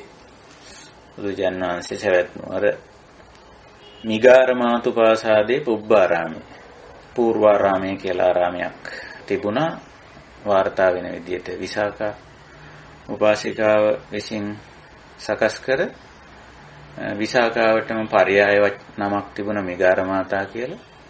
ඒක නිසා මේ විහාරස්ථානයේ නැත්නම් මේ ආරාමයේ මිගාරමාතුපාසාද කියලත් පුබ්බාරාම කියලත් වචන දෙකකින්ම හඳුන්වලා තියෙනවා. අන්නේ ආරාමේ විහෙරති වාසය කරන කාලේ තේනකෝපන සමයේන භගවා එහි ඉන්න අවස්ථාවක තදහු උපෝසතේ පන්න රසේ පුන්නාය පුන්නමාය රත්තිය බික්කු සංඝ පරියුතු අබ්බෝගාසේ නිසින්නෝ හොත්. උපෝසත දිනය කියලා කියන්නේ සාමාන්‍යයෙන් බුද්ධ පූර්ව යුගයේ හැටියට ආගමික නිවාඩු දිනය. ශාසනික වශයෙන් ගත්තොත් පැවිදියැත්තෝ උපෝසත කර්මය කරන දිනය. ගිහියැත්තොත් ගිහි උපාසක උපාසිකාවොත් බොහෝ වෙලාවට උපෝසතේ කරන දිනේ පෙහෙවස් කියලා කියන්නේ. ඒ කියන්නේ ඔය පෙහෙවස් ගත කරන නිවාඩු සාමාන්‍ය වැඩ කටයුතු වලින් නිවාඩු ලබාගෙන විශේෂ ආගමික ජීවිතයක් ගත කරන දිනේ. සීල සමාධි ප්‍රඥා ගුණ පුරන්න වෙන් කරගත්ත දින. ඉතින් උපෝසත දින 4ක් තිබුණා. එයින් පුන්නාය පුන්නමාය කියලා කිව්වේ අර සම්පූර්ණ හඳ පිරුණු දින. ඔකට අපි කියන්නේ 15 වක කියලා. ඒ දවස. එතකොට බොහොම රාත්‍රී කාලයේ බොහොම සංසුන් ආලෝකමත් නිසා බුදුරජාණන් වහන්සේ රාත්‍රී බික්කු සංඝ පරියුතෝ අබ්බෝගාසේ නිසින්නෝ හොත්. භික්ෂුන් වහන්සේලා සමග එලිමහනේ හඳ එළියේ වාඩි වෙලා හිටියා. ඉතින් එහෙම ඉන්න අවස්ථාවේ අඤ්ඤතරෝ බික්කු උට්ටායාසනා ඒකං සංචීවරං කତ୍වා යේන භගවා තේනංජලින් පනාමෙත්තා භගවන්තං ඒතදෝච. ඉතින් කවුරුත් නිශ්ශබ්දව හඳ එළියේ වාඩි වෙලා ඉන්න අවස්ථාවක බුදුරජාණන් වහන්සේත් ශ්‍රාවක පිරිසත් එක් භික්ෂුවක් නැගිටලා බුදුරජාණන් වහන්සේට වැඳලා මේ කියනවා පුච්චේයං අහං බන්තේ භගවන්තං කිංචි දේව දේශං සචේ මේ භගවා ඕකාසං කරෝති පඤ්ඤස්ස වීජාකරණාය. ස්වාමීනි ඔබ වහන්සේ අවසර දෙනවා නම් මට යමක් අහන්න තියෙනවා. ඒක පැහැදිලි කරලා දෙන්න ඔබ වහන්සේට ඉඩකඩ තියෙනවා නම් අවකාශය තියෙනවා නම් මං අහන්නද කියලා. එතකොට බුදුරජාණන් වහන්සේ කියනවා අහන්න. තේන හිතම් බික්කු සකේ ආසනේ නිසීදිතා පුච්ච යදා කංකසි. ඔබට යම් කිසි දැනගත යුතු කරුණක් කංකාවක් සැකයක් තියෙනවා නම් කරුණා කරලා අහන්න. ඔබට දැනගන්න තියෙන කාරණේ සකේ ආසනේ නිසීදිත්වා තමන්ගේ ආසනේ ඉඳගෙන වාඩි වෙලා ඉඳගෙන අහන්න කියලා. දැන් ඕක තමයි සූත්‍ර නිදානය. දැන් එතන ඉඳලා විශ්වනාංශ අහන ප්‍රශ්නත් බුදුරජාණන් වහන්සේ දෙන පිළිතුරුත් ඔස්සේ කිසියම් ධර්ම සංවාදයක් ගොඩනැගෙනවා. ඒ ධර්ම සංවාදයේ තමයි මේ මහා පුන්නම දේශනාව හැටියට සඳහන් වෙන්නේ. පුන්නම කියන්නේ අර සඳ පිරුණු රාත්‍රිය කියන එකයි. ඊළඟට මේකෙදි මහා කියන වචනේ දීලා තියෙන්නේ චූලපුන්නම කියලා සූත්‍රයකුත් තියෙනවා. මේ ඊට යටින් තියෙන සූත්‍රේ චූලපුන්නම. එතකොට පුන්නම සූත්‍ර දෙකක් තියෙනකොට ඒ දෙක වෙන් කරලා හඳුනා ගැනීම සඳහා එකක් මහා එකක් චූල කියලා යොදන සිරිතක් තියෙනවා. කරුණු ටිකක් අඩුවෙන් තියෙන එක චූල හැටියටත් කරුණු වැඩියෙන් තියෙන එක මහා හැටියට. දෙකේම නම පුන්නම. එද අපි කතා කරන දේශනාව මහා පුන්නම දේශනාව. එතකොට දැන් ඔන්න ඔතන ඉඳලා අපේ ධර්ම සංවාදයේ ඉස්සරහට යනවා. අපි බලමු මොනවද මේ භික්ෂුව අහන්නේ, මොනවද බුදුරජාන් වහන්සේ පිළිතුරු වශයෙන් දෙන්නේ කියලා. අතකෝ සෝභික්ඛු සකයාසනේ නිසීදිත්වා භගවන්තං ඊතදවච. අතකෝ ඉක්බිති සෝභික්ඛු ඒ භික්ෂුව, ඒ කියන්නේ අර අවසර ඉල්ලුව භික්ෂුව සකයාසනේ නිසීදිත්වා තමන්ගේ ආසනේ ඉඳගෙන භගවන්තං ඊතදවච බුදුරජාන් වහන්සේගෙන් මෙහිම ඇහුවා. ඉමේනුකෝ බන්තේ පංච උපාදානස්කන්ධා සේයති ඉදං රූප උපාදානස්කන්ධෝ වේදනා උපාදානස්කන්ධෝ සංඤ්ඤා උපාදානස්කන්ධෝ සංඛාර උපාදානස්කන්ධෝ විඥාන උපාදානස්කන්ධෝ කියලා ඔන්න පළවෙනි ප්‍රශ්නේ. බන්තේ ස්වාමීනි ඉමේ පංච උපාදානස්කන්ධානු මේ වද පංච උපාදානස්කන්ධ කියලා කියන්නේ. එතකොට ඒ විශ්ව පංච උපාදානස්කන්ධ ගැන යම්කිසි දැනුමක් ඇතුව ඉඳලා ඒ Taman දන්න දේ හරිද කියලා යහන්නේ. මේ වද පංච උපාදානස්කන්ධ කියන්නේ කියලා ඒ පහ කියනවා. රූප උපාදානස්කන්ධෝ, වේදනා උපාදානස්කන්ධෝ, සංඤ්ඤා උපාදානස්කන්ධෝ, සංඛාර උපාදානස්කන්ධෝ, විඥාන උපාදානස්කන්ධෝ. ආමිනේ මේ පහටද පංච උපාදානස්කන්ධ කියලා කියන්නේ. දැන් බුදුරජාණන් වහන්සේ උත්තර දෙන ඔව් ඉමේ කෝ බික්ඛු පංච උපාදානස්කන්ධා සේයති ඉදං රූප උපාදානස්කන්ධෝ වේදනා උපාදානස්කන්ධෝ සංඤ්ඤා උපාදානස්කන්ධෝ සංඛාර උපාදානස්කන්ධෝ විඥාන උපාදානස්කන්ධෝ. ඔව් මේ පහට තමයි පංච උපාදානස්කන්ධ කියලා කියන්නේ. මොන දැන් ඒ ප්‍රශ්නේ සහ පිළිතුරු අවසන් බොහොම කෙටි. ඊළඟට සාදුබන්තේතිකෝ සෝබික්ඛු භගවතෝ වාසිතං අභිනන්දිත්වා අනුමෝදිත්වා භගවන්තං උත්තරින් පඤ්ඤං පුච්චි. සාදු එහෙමයි ස්වාමීනි කියලා ඒක ගැන සතුටු වෙලා උත්තරින් තව දුරටත් ප්‍රශ්න අහනවා. මොකක්ද අහන්නේ? ඉමේ පනබන්තේ පංච උපාදානස්කන්ධා කිම්මූලක. මේ පංච උපාදානස්කන්ධ කුමක් මුල් කරගෙනද ඇතිවන්නේ? හටගන්නේ කියන වචනේ මෙතන නැති වුණාට අපිට අතින් දාන්න වෙනවා කුමක් නිසාද මේ පංච උපාදානස්කන්ධ වෙන්නේ? නැත්නම් මේ උපාදානය ගැනයි මේ අහන්නේ. එතකොට කුමක් නිසාද මේක වෙන්නේ? පංච උපාදානස්කන්ධ කුමක් නිසාද සිද්ධ වෙන්නේ? කිම් මූලක කුමක් මුල් වීද කුමක්ද හේතුව අහන්නේ පංච උපාදානස්කන්ධ වීමට. ඉතින් බුදුරජාණන් වහන්සේ පැහැදිලි කරනවා ඡන්ද මූලක ඉමේකෝ බික්ඛු පංච උපාදානස්කන්ධා ඡන්ද මූලක. ඡන්ද කියන්නේ පාලි භාෂාවෙන් කැමැත්තට හිතේ ඇති වෙන මනාපය, කැමැත්ත, රුචිය කියලා අපි කියන්නේ. ඒක තමයි ඡන්ද කියන්නේ. සිංහලෙන් අපිට මනාපය, කැමැත්ත, මනාප කියන්නේ පාලි වචනේ. කැමැත්ත, රුචිය කියන්න පුළුවන්. රුචි කියන්නේ පාලි වචනේ. අපි සිංහල භාෂාවේ ඇත්තටම වැඩිපුර භාවිතා වෙන්නේ පාලි වචන. සිංහල භාෂාවෙත් තියෙන හරි ලස්සන දෙයක්. අපේ සිංහල ආහාරයේ ඊටාම උත්තරීතර මට්ටමේ දේවල් සාකච්ඡා වෙනිද්දී අපි පාවිච්චි කරන්නේ නිතරම පාලි භාෂාව. ඊළඟට ඔය කලාව, සාහිත්‍ය, ආර්ථිකය වගේ දේවල් කතා කරද්දී සංස්කෘත භාෂාව පාවිච්චි කරනවා. ඊටත් පල්ලෙහා ඔය පහළ දේවල් සාකච්ඡා වෙද්දී අසභ්‍ය දේවල්, ඊටත් පහළ ද්‍රවිඩ භාෂා වගේ දේවල් භාවිතා වෙනවා. එතකොට අපි භාෂාවට අරන් තියෙන අපි භාෂාව අන්‍ය භාෂා වලින් අරගනිපු දේවලුත් හරි ලස්සන පෙළගැස්මක් අපිට පේන්න තියෙනවා. ඒක නිසා මේ ධර්මය උසස් දේවල් සාකච්ඡා කිරීමේදී අපි සිංහලේ පාවිච්චි කරන්නේ බොහෝ විටම පාලි භාෂාවේ වචන. ඉතින් ඒක නිසා මේ රුචි, මනාප, ඡන්ද වචන තුනම පාලි. නමුත් අපි මනාපය කියලා ඒක සිංහල වචනයක් හැටියට විවහාර කරනවා. රුචි කියන වචනේ රුචිය කියලා අපි පාවිච්චි කරනවා. කැමැත්ත කියන එකත් කාම කියන pāli වචනෙන් එන්නේ. කැමැත්ත කියනවා. ඒක බිඳගත් වචනයක්. පාලියෙන් සිංහලට බිඳගෙන තියෙන වචනයක්. ඉතින් මේ ඡන්ද කියන වචනේ තියෙන ඔන්න ඔය අර්ථය. මනාපය, රුචිය, කැමැත්ත කියන. මනසේ කිසියම් නැඹුරුතාවයක් කියන එකයි. මානසික නැඹුරුතාවයක් කියන එකයි මේක කියන්නේ. එතකොට පංචස්කන්ධයට උපාදාන වෙන්නේ. පංචස්කන්ධය පිළිබඳව තියෙන නැඹුරුතාවය නැත්නම් රුචිය නිසා, කැමැත්ත නිසා, මනාපය නිසා, ඡන්දය නිසා. ඡන්ද මූලක පංච උපාදානස්කන්ධා. ඕක තමයි දෙන උත්තරේ. මේ පංචස්කන්ධයට උපාදාන වෙන්නේ ඡන්ද මූලක.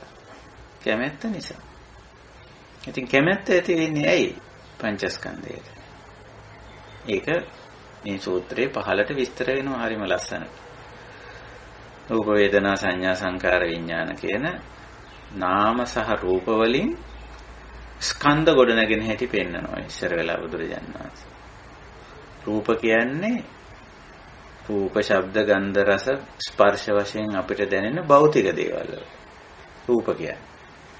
ඊට පස්සේ වේදනා කියන්නේ ඒවා ඇහැට පෙනීම, ඇහැට හමු වීම, කනට මුණ ගැසීම, නාසයට දිවට කයට මුණ ගැසීම නිසා මනසේ අවධානය යොමු වුණාම ඒක මනසට ගිහිල්ලා ඇති වෙන తত্ত্বය වේදනා කියන්නේ. සංඥා කියන්නේ මේ රූප ධර්ම අඳුනා ගැනීමට. සංකාර කියන්නේ ඒව පිළිබඳව සිතීම. විඥාන කියන්නේ මේවා විශේෂයෙන් වටහා ගැනීම, දැන ගැනීම, අවබෝධ කර ගැනීම. ඒතර රූප වේදනා සංඥා සංකාර කියලා කියන්නේ ওই වචන පහ ඇහුණු ගමන්ම අපි කියන්න පුරුදු වෙලා තියෙන්නේ පංචස්කන්ධ කියලා. රූප වේදනා සංඥා සංකාර කියන්නේ පංචස්කන්ධ නෙමෙයි. රූපයි නාමයි. මෙන්න මේ නාමයි රූපයි ක්‍රියාත්මක වෙද්දී ක්‍රියාත්මක වෙන අවස්ථාව හඳුන්වන්නේ ආයතන කියලා. ආයතන අවස්ථාව. නාම රූප එකට ක්‍රියාත්මක වෙනකොට කියන්නේ ආයතන කියලා. ආයතන ක්‍රියාත්මක වීමෙනුත් පස්සේ තමයි ස්කන්ධ හැදෙන්නේ. රූපස්කන්ධය, වේදනාස්කන්ධය, සංඥාස්කන්ධය, සංකාරස්කන්ධය, විඥානස්කන්ධය. ස්කන්ධ හැදෙන්නේ. ස්කන්ධ හැදිලා ඊටත් පස්සේ තමයි උපාදානස්කන්ධ හැදෙන්නේ. සමහරුන්ට මේ වචන පහ ඇහුණ ගමන්ම කියන්නේ පංච උපාදානස්කන්ධ කියලා. ඒ කියන්නේ මේ ධර්ම කොටාස කිසිම තේරුම් ගැනීමකින් තොරව මේවා කියන්න පුරුදු වෙලා තියෙනවා. නිසා අපි හොඳට තේරුම් ගන්න ඕන රූප වේදනා සංඥා සංකාර විඥාන කියන්නේ පංච උපාදානස්කන්ධත් නෙමෙයි, පංචස්කන්ධත් නෙමෙයි, සලආයතනත් නෙමෙයි. නාම සහ රූප. හැබැයි යම් විදිහක මේ නාම රූප එකට ක්‍රියාත්මක වෙන්න පටන් ගන්නවා. එකට ක්‍රියාත්මක වෙනවා. චක්කුංච පටිච්ච රූපේච උප්පජ්ජති චක්කු විඥානං. අඩුම ගානේ ඔන්නොතෙන්ට ආවම ආයතනයක් ගොඩනගෙයි. ආයතන කියන එකේ අදහස එකට ක්‍රියාත්මක වීම කියන එකයි. ඇහැ කියන එකක් තිබ්බට වැඩක් නැහැ. ඒකට අදාළ රූපේ නැත්තම්. ඇහැයි රූපයයි එකට මුණ ගැහිලා තිබ්බට වැඩක් නැහැ. චක්කු විඥානේ ක්‍රියාත්මක වෙන්නේ නැත්තම්. එතකොට අඩුම වශයෙන් ඔය තුන ඇසයි රූපයයි කියන්නේ රූප ධර්ම. චක්කු විඥානය කියන්නේ නාම ධර්මයක්. දැන් මේ තුන එකට වැඩ කරනකොට කියන්නේ තින්නම් සංගති කියලා. ඒ තින්නම් සංගතියට තමයි ආයතන කියලා කියන්නේ. තින්නම් සංගතියත් එක්ක ඔන්න ආයතනික වැඩ පටන් ගන්නවා. තින්නම් සංගතියෙන් කෙරෙන පළවෙනිම කාර්යය තමයි තින්නම් සංගති පස්සෝ. අරමුණ හිතට ඇතුල් වෙනවා. සිත ග්‍රහණය කරන සතිය විඥානය කියමු. විඥානයේ විසින් මේක අල්ලගන්න. අර තුන එකට වැඩ කරපු. ඔන්න දැන් ආයතනික වැඩ පටන් ගත්තා. ආයතන ක්‍රියාත්මක වෙන්න පටන් ගත්තා. ඒකයි කිව්වේ සලආයතන පච්චය පස්සෝ කියලා කිව්වේ ඒක. එතකොට ආයතනයක් කියන්නේ අඩුම ගානේ අර තුන. ඉන්ද්‍රියය, අරමුණයි, විඥානයයි. ඒකයි සලආයතන පච්චය පස්සෝ කියලා කිව්වේ. ඉතින් පස්සපච්චය වේදනා. පස්ස වුණාම විඳිනවා. එන්න මේ විඳීමත් එක්ක තමයි මේ කියන ඡන්ද නැත්තම් මනාප රුචි කාම ඔය ඔක්කොම පාලි වචන. ඡන්ද මනාප රුචි කාම. ඉතින් ඔයින් කාම කියන වචනේ අපි සිංහලට බිඳලම අරන් තියෙන කැමැත්ත කියලා. රුචි කියන වචනේ රුචිය කියලා යකාරය දාලා පාවිච්චි කරනවා. මනාප කියන වචනේ මනාපය කියලා පාවිච්චි කරනවා. ඡන්ද කියන වචනේ ඡන්දය කියලා පාවිච්චි කරනවා. එතකොට ඔයත්තන්ට වැටහෙනවා ඇති කොච්චර pāli භාෂාව අපි සිංහලේ ව්‍යවහාර කරනවාද කියලා. 90% විතර pāli භාෂාව ව්‍යවහාර කරනවා. ඡන්දය, මනාපය, රුචිය, කැමැත්ත. හතරම pāli. වචන තුනක් තත් සම විදියට අරන් තියෙන එක වචනයක් තත් භව විදියට අරන් තියෙන. බින්දලා අරන් තියෙන. බින්දලා ගන්න එක තමයි තත් භව කියන්නේ. මම මේවා කියන්නේ මේ pāli භාෂාව කොච්චර සිංහලට සම්බන්ධද බලපාලා තියෙනවද කියන කාරණෙත් අපි දැනගෙන තියෙනවා. අපි ඔය සිංහල කියලා ලොකුවට කතා කරන අය ඉන්නවනේ. මහා ලොකු සිංහලයෝ කියලා. ඒගොල්ලොත් කතා කරන්නේ pāli වචන. එක්ක සංස්කෘත වචන. ඒක දන්නේ නැහැ. දන්නේ නැතුව හුදු සිංහලයක් ගැන, හුදු හෙලයක් ගැන කතා කරනවා. හුදු සිංහල භාෂාව කතා කරන්න ගියොත් අපිට වචන මං හිතන්නේ 50කට අඩුවෙන් තියෙන්නේ සිංහල භාෂාව. ඒ තරමට සිංහල භාෂාව ගෙවිලා ගිහිල්ලා තියෙන්නේ. වෙනත් භාෂාවන්ගේ සම්බන්ධ වීමත් එක්ක වෙනත් භාෂාවල වචන පාවිච්චි කරනවා. ඒක ඕනම භාෂාවක ස්වභාවයක්. ඉංග්‍රීසි භාෂාවෙත් ඉංග්‍රීසි වචන තියෙන්නේ හරි අඩුවෙන්. ඒවා තියෙන වෙන වෙන වචන. සිංහලෙන් කියපු වචනක් තියෙන ඉංග්‍රීසි භාෂාවේ. එහෙම තියෙනවා. ඉතින් ඒක නිසා පාලි අපි සිංහලෙන් මේ කතා කරුවට සිංහල කියලා අපි ව්‍යවහාරයක් කරුවට ඒකේ අන්තර්ගත වචන සාතිශය බහුතරයක් වෙනත් භාෂාවල වචන. ඉතින් එහෙම කියන්න ලැජ්ජ වෙන්න ඕනෙත් නෑ. ඒක ඇත්ත කතාව. ඒක ඇත්ත තත්ත්වය. එතකොට දැන් අපි ආපහු මේ අතිරේක කාරණයක් මම කිව්වේ. ආපහු මූලික සාකච්ඡාවට අපි යමු වෙනවා.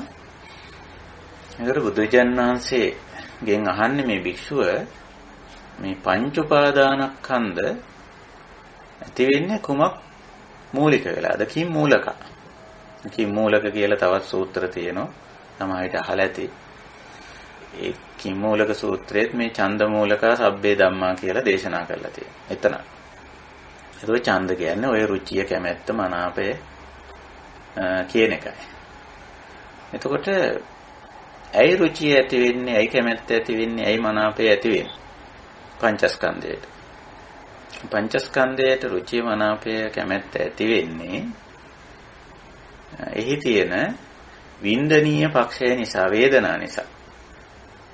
නැත්තම් මේකට මනාපයක් එන්නේ නැහැ. මේ වින්දනය ඇසින් බැලුවම හෝ කනින් ඇසුවම හෝ නාසයෙන් ගඳ සුවඳ වශයෙන් වින්දම හෝ දිවෙන් රසය වින්දම හෝ කයින් පහස වශයෙන් වින්දම හෝ එහෙම නැත්නම් මනසෙන් තේරුම් ගත්තම හෝ මේ වින්දනය මේ වේදනාව ඇති වෙනවා. ඒක නිසා වේදනාව සය ආකාරයකින් පෙන්වනවා. චක්කු සම්පස්ස ජා වේදනා. මේක හරි පැහැදිලි.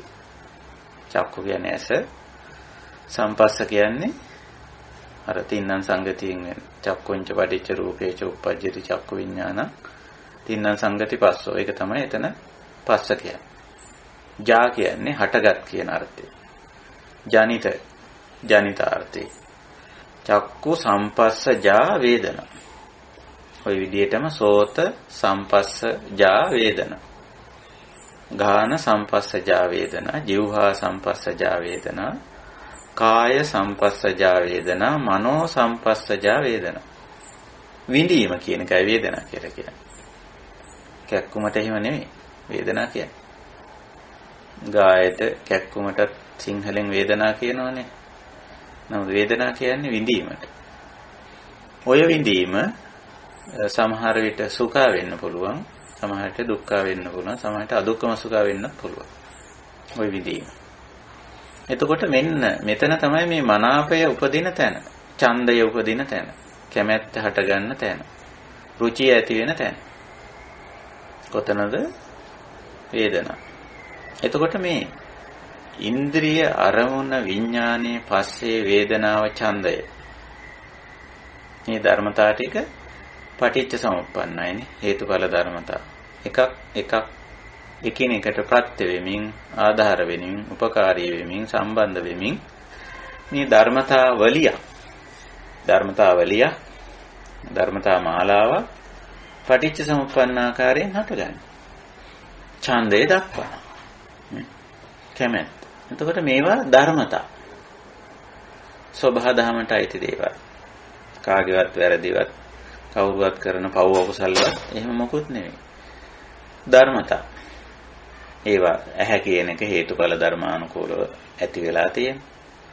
රූප කියන ඒවා එහෙම ඇති වෙලා තියෙන. කන, ශබ්ද, නාසය, ගන්ධ සුවඳ, දිව රස, කය පහස, සිත සිතවිලි. ඒවා ඉතින් පටිච්ච සමුප්පන්න ධර්මතා හේතුඵල ධර්මතා. ඉතින් ඒවා මුණ ගැනීමත් හේතුඵල ධර්මතා. සමහරවිට ඔබ මුණ ගැහෙනවනේ අපේ ඇහැට සමහර රූප මුණ ගැහෙනවා කියලා කියන්නේ හමු වෙනවා මොලිච්ච වෙනවා කියන්නේ. එහෙම වෙනවා. ඉතින් ඒක වෙන්නේ හේතුඵල ධර්මතාව අනුව. අපි එහෙම යනකොට තමයි අපිට සමහර රූප මුණ ගැහෙනවා. ඒ රූප එහෙම යනකොට අපිට මුණ ගැහෙනවා. ඇහැ ඇරලා තියෙනවනම් පේනවා. ඇරලා නැත්තම් පේන්නේ නැහැ ඉතින්. ඉතින් කිසියම් හේතුවක් නිසා පටිච්ච වෙනවා. චක්කුංච පටිච්ච රූපේච. ඔය දෙන්න හමු වෙනකොට හරි ස්වභාවික සංසිද්ධියක් හේතුඵල ධර්මතාවය. ඉතින් හමු වෙච්ච වෙලාවට සමහර විට uppajjati චක්කු විඥාන සමහර වෙලාවට මානසික අවධානයත් යොමු වෙන අවස්ථා තියෙනවා. එහෙම නොවන අවස්ථාවක් තියෙනවා. ඉස්සරහ රූපය ආපලියටම චක්කු විඥානේ හට ගන්නවා කියලා එකක් නැහැ. සමහර වෙලාවට හට ගන්නවා. ඉතින් ওই තුන එකට වැඩ කරොත් ඔන්න ආයතනය ක්‍රියාත්මක වෙනවා. ආයතන ක්‍රියාත්මක වීම නිසා තින්නම් සංගති පස්සෝ. ආයතන පත්‍ය පස්සෝ. ඒකයි ස්වභාවය. ඉතින් පස්සපච්චය වේදනා.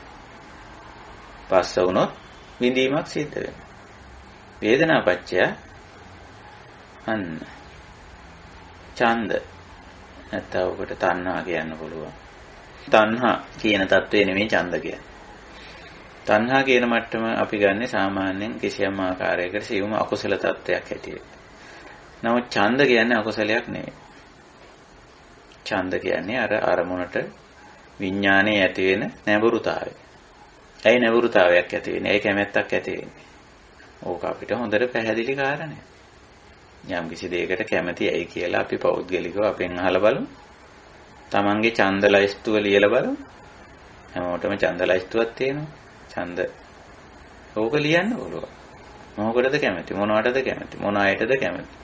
මොන දේවල් වලටද කැමති? ඕක ලියන්න ඕලුවා. ඡන්ද ලයිස්තුව. අපේ මහ විශාල ලයිස්තුවක් තියෙනවා. ඉතින් ඔය ඔක්කොම අකුසල්ද? පවුද? ඔය ඡන්ද ලයිස්තුව. දැන් මම මගේ අම්මට කැමති. ඒ කියලා ඇහුවම ඒකට හේතු කොටකුත් තියෙනවා. දැන් ඉතින් අම්මට කැමති කියන එක අකුසලයක්ද පවක්ද? මේ සාම්පුරුෂයට කැමති. ඇයි? යාගේ ඉතින් මේ ගති වුණ නිසා. භාර්යාවට කැමති. මේ ගති වුණ නිසා. දරුවට කැමති. මේ ගති වුණ නිසා. මම මේ ජීවත් වෙන මේ රටට කැමති. මේ පළාතට කැමති. මේ ජොබ් එකට කැමති. ඒකෙන් යම්කිසි සුඛ වේදනීය ස්වභාවයක් ඇති වෙනවා. සුඛ වේදනා ස්වභාවයක්. ඡන්ද. ඡන්ද කියන එක ස්වභාවික සංසිද්ධියක්. ඕකේ අනිත් පැත්තක් තියෙනවා. ඡන්ද කියන්නේ ඇත්තටම මේ ඡන්ද කිව්වම අපි ඔක පරිවර්තනය කිරීමේ එක්තරා දෝෂයක් තියෙනවා. මොකද සිංහලයේ වචනයක් නෑ ඕකේ සම්පූර්ණ අර්ථය පරිවර්තනය කරන්න. සම්පූර්ණ අර්ථය ගත්තොත් කැමැත්ත කිව්ව ගමන් භාගයයි යන්නේ. අකමැත්තත් ඡන්දයමයි. ඒක හොඳටම පේනවා මේ මැතිවරණයේදී අපි කැමැත්තයි අකමැත්තයි දෙකම පාවිච්චි කිරීමට කියන්නේ ඡන්දය. ඡන්දේ පාවිච්චි කිරීම කියන්නේ. ඒකින්දී හරියටම ඕක ඔප්පු වෙනවා. ඡන්ද කියන්නේ අකමැත්තට. කැමැත්තට දෙකටම තමයි ඡන්ද කියන්නේ. අපි හිතන්නේ ඡන්ද කිව්ව ගමන් ඒකෙන් අදහස් වෙන්නේ කැමැත්ත කියලා. නෑ. අකමැත්තට කියන්නේ ඡන්දය කියලා. කැමැත්තට කියන්නේ ඡන්දය කියලා. එතකොට අපි අතෙන්ට ගිහිල්ලා පාවිච්චි කරනවා කාටවත් පේන්නේ නැති වෙන්න අපේ කෙලින්ම අකමැත්ත පාවිච්චි කරලා යනවා. ඉතින් අපි එන ගමන් යවගෙන මොකද්ද? ඡන්දේ දැම්මද? ඔව්. මගේ ඡන්දය මම පාවිච්චි කරා. පාවිච්චි කරලා තියෙන්නේ මනාපේ නෙවෙයි අමනාපේ පාවිච්චි කරලා තියෙන්නේ. අකමැත්තයිද පෙන්නලා තියෙන්නේ. මං එයාට කැමති නෑ. ඇයි එයාගේ වැඩපිළිවෙල හරි නෑ. ඉතින් ඕක කියන එක එහෙනම් පවක් වෙන්න බෑනේ. එහෙනම් මේ ඡන්දේ දාන එක මහා පාපයක් වෙනවා. මහා අකුසලයක් වෙන්න බෑනේ. මේ ඡන්ද කියන එක පාපයක් නම් අකුසලයක් නම් ඡන්දේ දැන් දාන වාරයක් පාසා ඉතින් පව් සිද්ධ වෙන්නේ බෑ. අකුසල් පෙරෙන්නේ බෑ. නේ? එහෙම එකක් නෑ. ඡන්ද කියන්නේ වේදනා මූලික වෙලා ඇති වෙන නාම ධර්මයක් අපේ මනසේ. ඉතින් අපිට ওই ඡන්දය ඕනනම් ප්‍රකාශ කරන්නත් පුළුවන්. දියලා දක්වන්නත් පුළුවන්. කටින් කියන්නත් පුළුවන්. ඉංගියෙන් කියන්නත් පුළුවන්. ඡන්දය කියන්නේ එතකොට මනාප සහ අමනාප දෙකම ඡන්ද කියලා කියන්නේ. එතකොට ඔන්නොතෙන්දි තමයි මේ උපාදානයේ හරි අර්ථය අපිට පේන්නේ. උපාදාන. තණ්හා උපාදාන දෙකේ පැහැදිලි අර්ථය. තණ්හා කිව්වත් හුඟක් අය හිතන්නේ ආසාව කියලානේ. තණ්හා කියන්නේ ආසාව නෙමෙයි. තණ්හාව කියන්නේ බැඳීම කියන එක. පුද්ගලයකට බැඳෙනෝ කැමැත්ත නිසායි අකමැත්ත නිසායි. කැමැත්තෙනුත් බැඳෙනවා යම් දෙයකට. අකමැත්තෙනුත් බැඳෙනවා. දැන් හොඳට බලන්න අපේ තරහකාරයෝ ඉන්නවා කියලා හිතන්නකෝ. අපේ කල්යාණ මිත්‍ර ජීවිතේ නම් ඉතින් තරහකාරයෝ නැහැ. නමුත් අපිට කල්යාණ මිත්‍ර ජීවිතේ දෙන්න කලින් අපිට තරහකාරයෝ හිටියනේ. නැත්තේ නේ. මේ කතා බන කියන මටත් හිටියා. මෙහෙම තරහකාරයෝ හිටියා මට. මේ ධර්ම මාර්ගයට එන්න කලින්. ඇයි ඡන්ද මූලක. ඡන්ද මූලක සබ්බේ ධම්ම. මොකද්ද ඡන්දය කියන්නේ? අකමැත්ත. ආනමුත් කැමැත්ත අකමැත්ත නේ ධර්ම මාර්ගයට එන්න කලින් අපේ හිටිය මිත්‍රයෝ යාළුවෝ බඩ බැඳගෙන හිටියා. නිමිතිය තිබුණ හිටියා නේද? දැන් එහෙමයි නෑ. දැන් ඉතින් ඉන්න අය දැන් අපි සම්බන්ධතා පවත්වන අය අපි හඳුන්වන්නේ කල්යාණ මිත්‍රයෝ කියලා. ඒත් එක්ක එහෙම සම්බන්ධයක් නෑ අපේ. රාග නිශ්චිත සම්බන්ධයක් හෝ අර තරහකාරයෝ එක්ක තියෙන ද්වේෂ නිශ්චිත සම්බන්ධයක් ඒව නෑ. ඒ දෙකටම හැබැයි මූලික වුණේ ඡන්ද වේදනා පච්චය ඉඳීම නිසා ඇති වෙන தත්ත්වය. ඡන්දය කැමැත්ත හෝ අකමැත්ත. ඉතින් ඔතෙන්ට එනකන් නාම රූප ධර්ම ටික නැත්තම් කය සහ සිතේ ක්‍රියාකාරීත්වය. අර කයේ ක්‍රියාකාරීත්වය තමයි චක්කුම් කිව්වේ. සෝතං කිව්වේ. ගානං කිව්වේ. ජීවහා කිව්වේ. කාය කිව්වේ. මන කිව්වේ. ඇඟේ කොටස්. ඇඟේ කෑලි. ඒව ක්‍රියාත්මක වේ. රූපං සද්දං ගන්ධ රස පොට්ටබ්බ ධම්ම. පොට්ටබ්බ දක්වා පහ. බාහිර රූප කොටස්. ඉතින් රූප ටික එකට මුණ ගැහුණා. චක්කු විඥානං, සෝත විඥානං, ගාන විඥානං, જીවහා විඥානං, කාය විඥානං, නාම මනෝ විඥානං, මනං ධම්මං, ඒව ඔක්කොම නාම. ඔන්න දැන් නාම රූප ක්‍රියාත්මක වෙනවා. ක්‍රියාත්මක වීමට අපි ආයතන කියනවා. ඉතින් ආයතන පච්චය පස්සෝ, සලආයතන පච්චය පස්සෝ නැත්නම් තින්නම් සංගති පස්සෝ. ඉතින් වේදනා ඒකත් නාම ධර්මයක්. පස්සයත් නාම ධර්මයක්, වේදනාවත් නාම ධර්මයක්. පස්සපච්චය වේදනා නිසා ඡන්ද. පස්ස ළඟට තියෙන වේදනා විඳීම නිසා ඔය මනාපය හෝ අමනාපය තියෙනවා. ඒක ඡන්ද කියන එක හොඳට තේරුම් ගන්න ඕන. මනාපය කියලා පරිවර්තනය කරොත් ඡන්ද කියන වචනේ ඒ වචනේ භාගයයි පරිවර්තනය කරන්නේ. ඒකවේ ධර්ම කොටස සමහර ඒවා සිංහලට පරිවර්තනය කරන්න බැරි. සිංහලයේ ඒකට වචනේ නැහැ. ඡන්ද කියන වචනේ අපි පාවිච්චි කරන්න ඕන. සිංහලට පරිවර්තනය කරන්න ඕන හරියට නම් මනාපය හෝ අමනාපය කියලා. ඡන්ද කියන්නේ. දැනට අපි ඡන්ද කියන වචනේ පරිවර්තනය කරලා තියෙන්නේ මනාපය කියලා. අමනාප කතාවක් සම්බන්ධ වෙලා නැහැ මේකට. මනසේ නැඹුරුතාවය හෝ මනස ප්‍රතික්ෂේප කරන ගතිය ඡන්ද කියලා කියනවා. ඡන්ද මූලක භික්ෂුව ඇහුවේ පංචස්කන්ධයට උපාදාන වෙන්නේ ඇයි?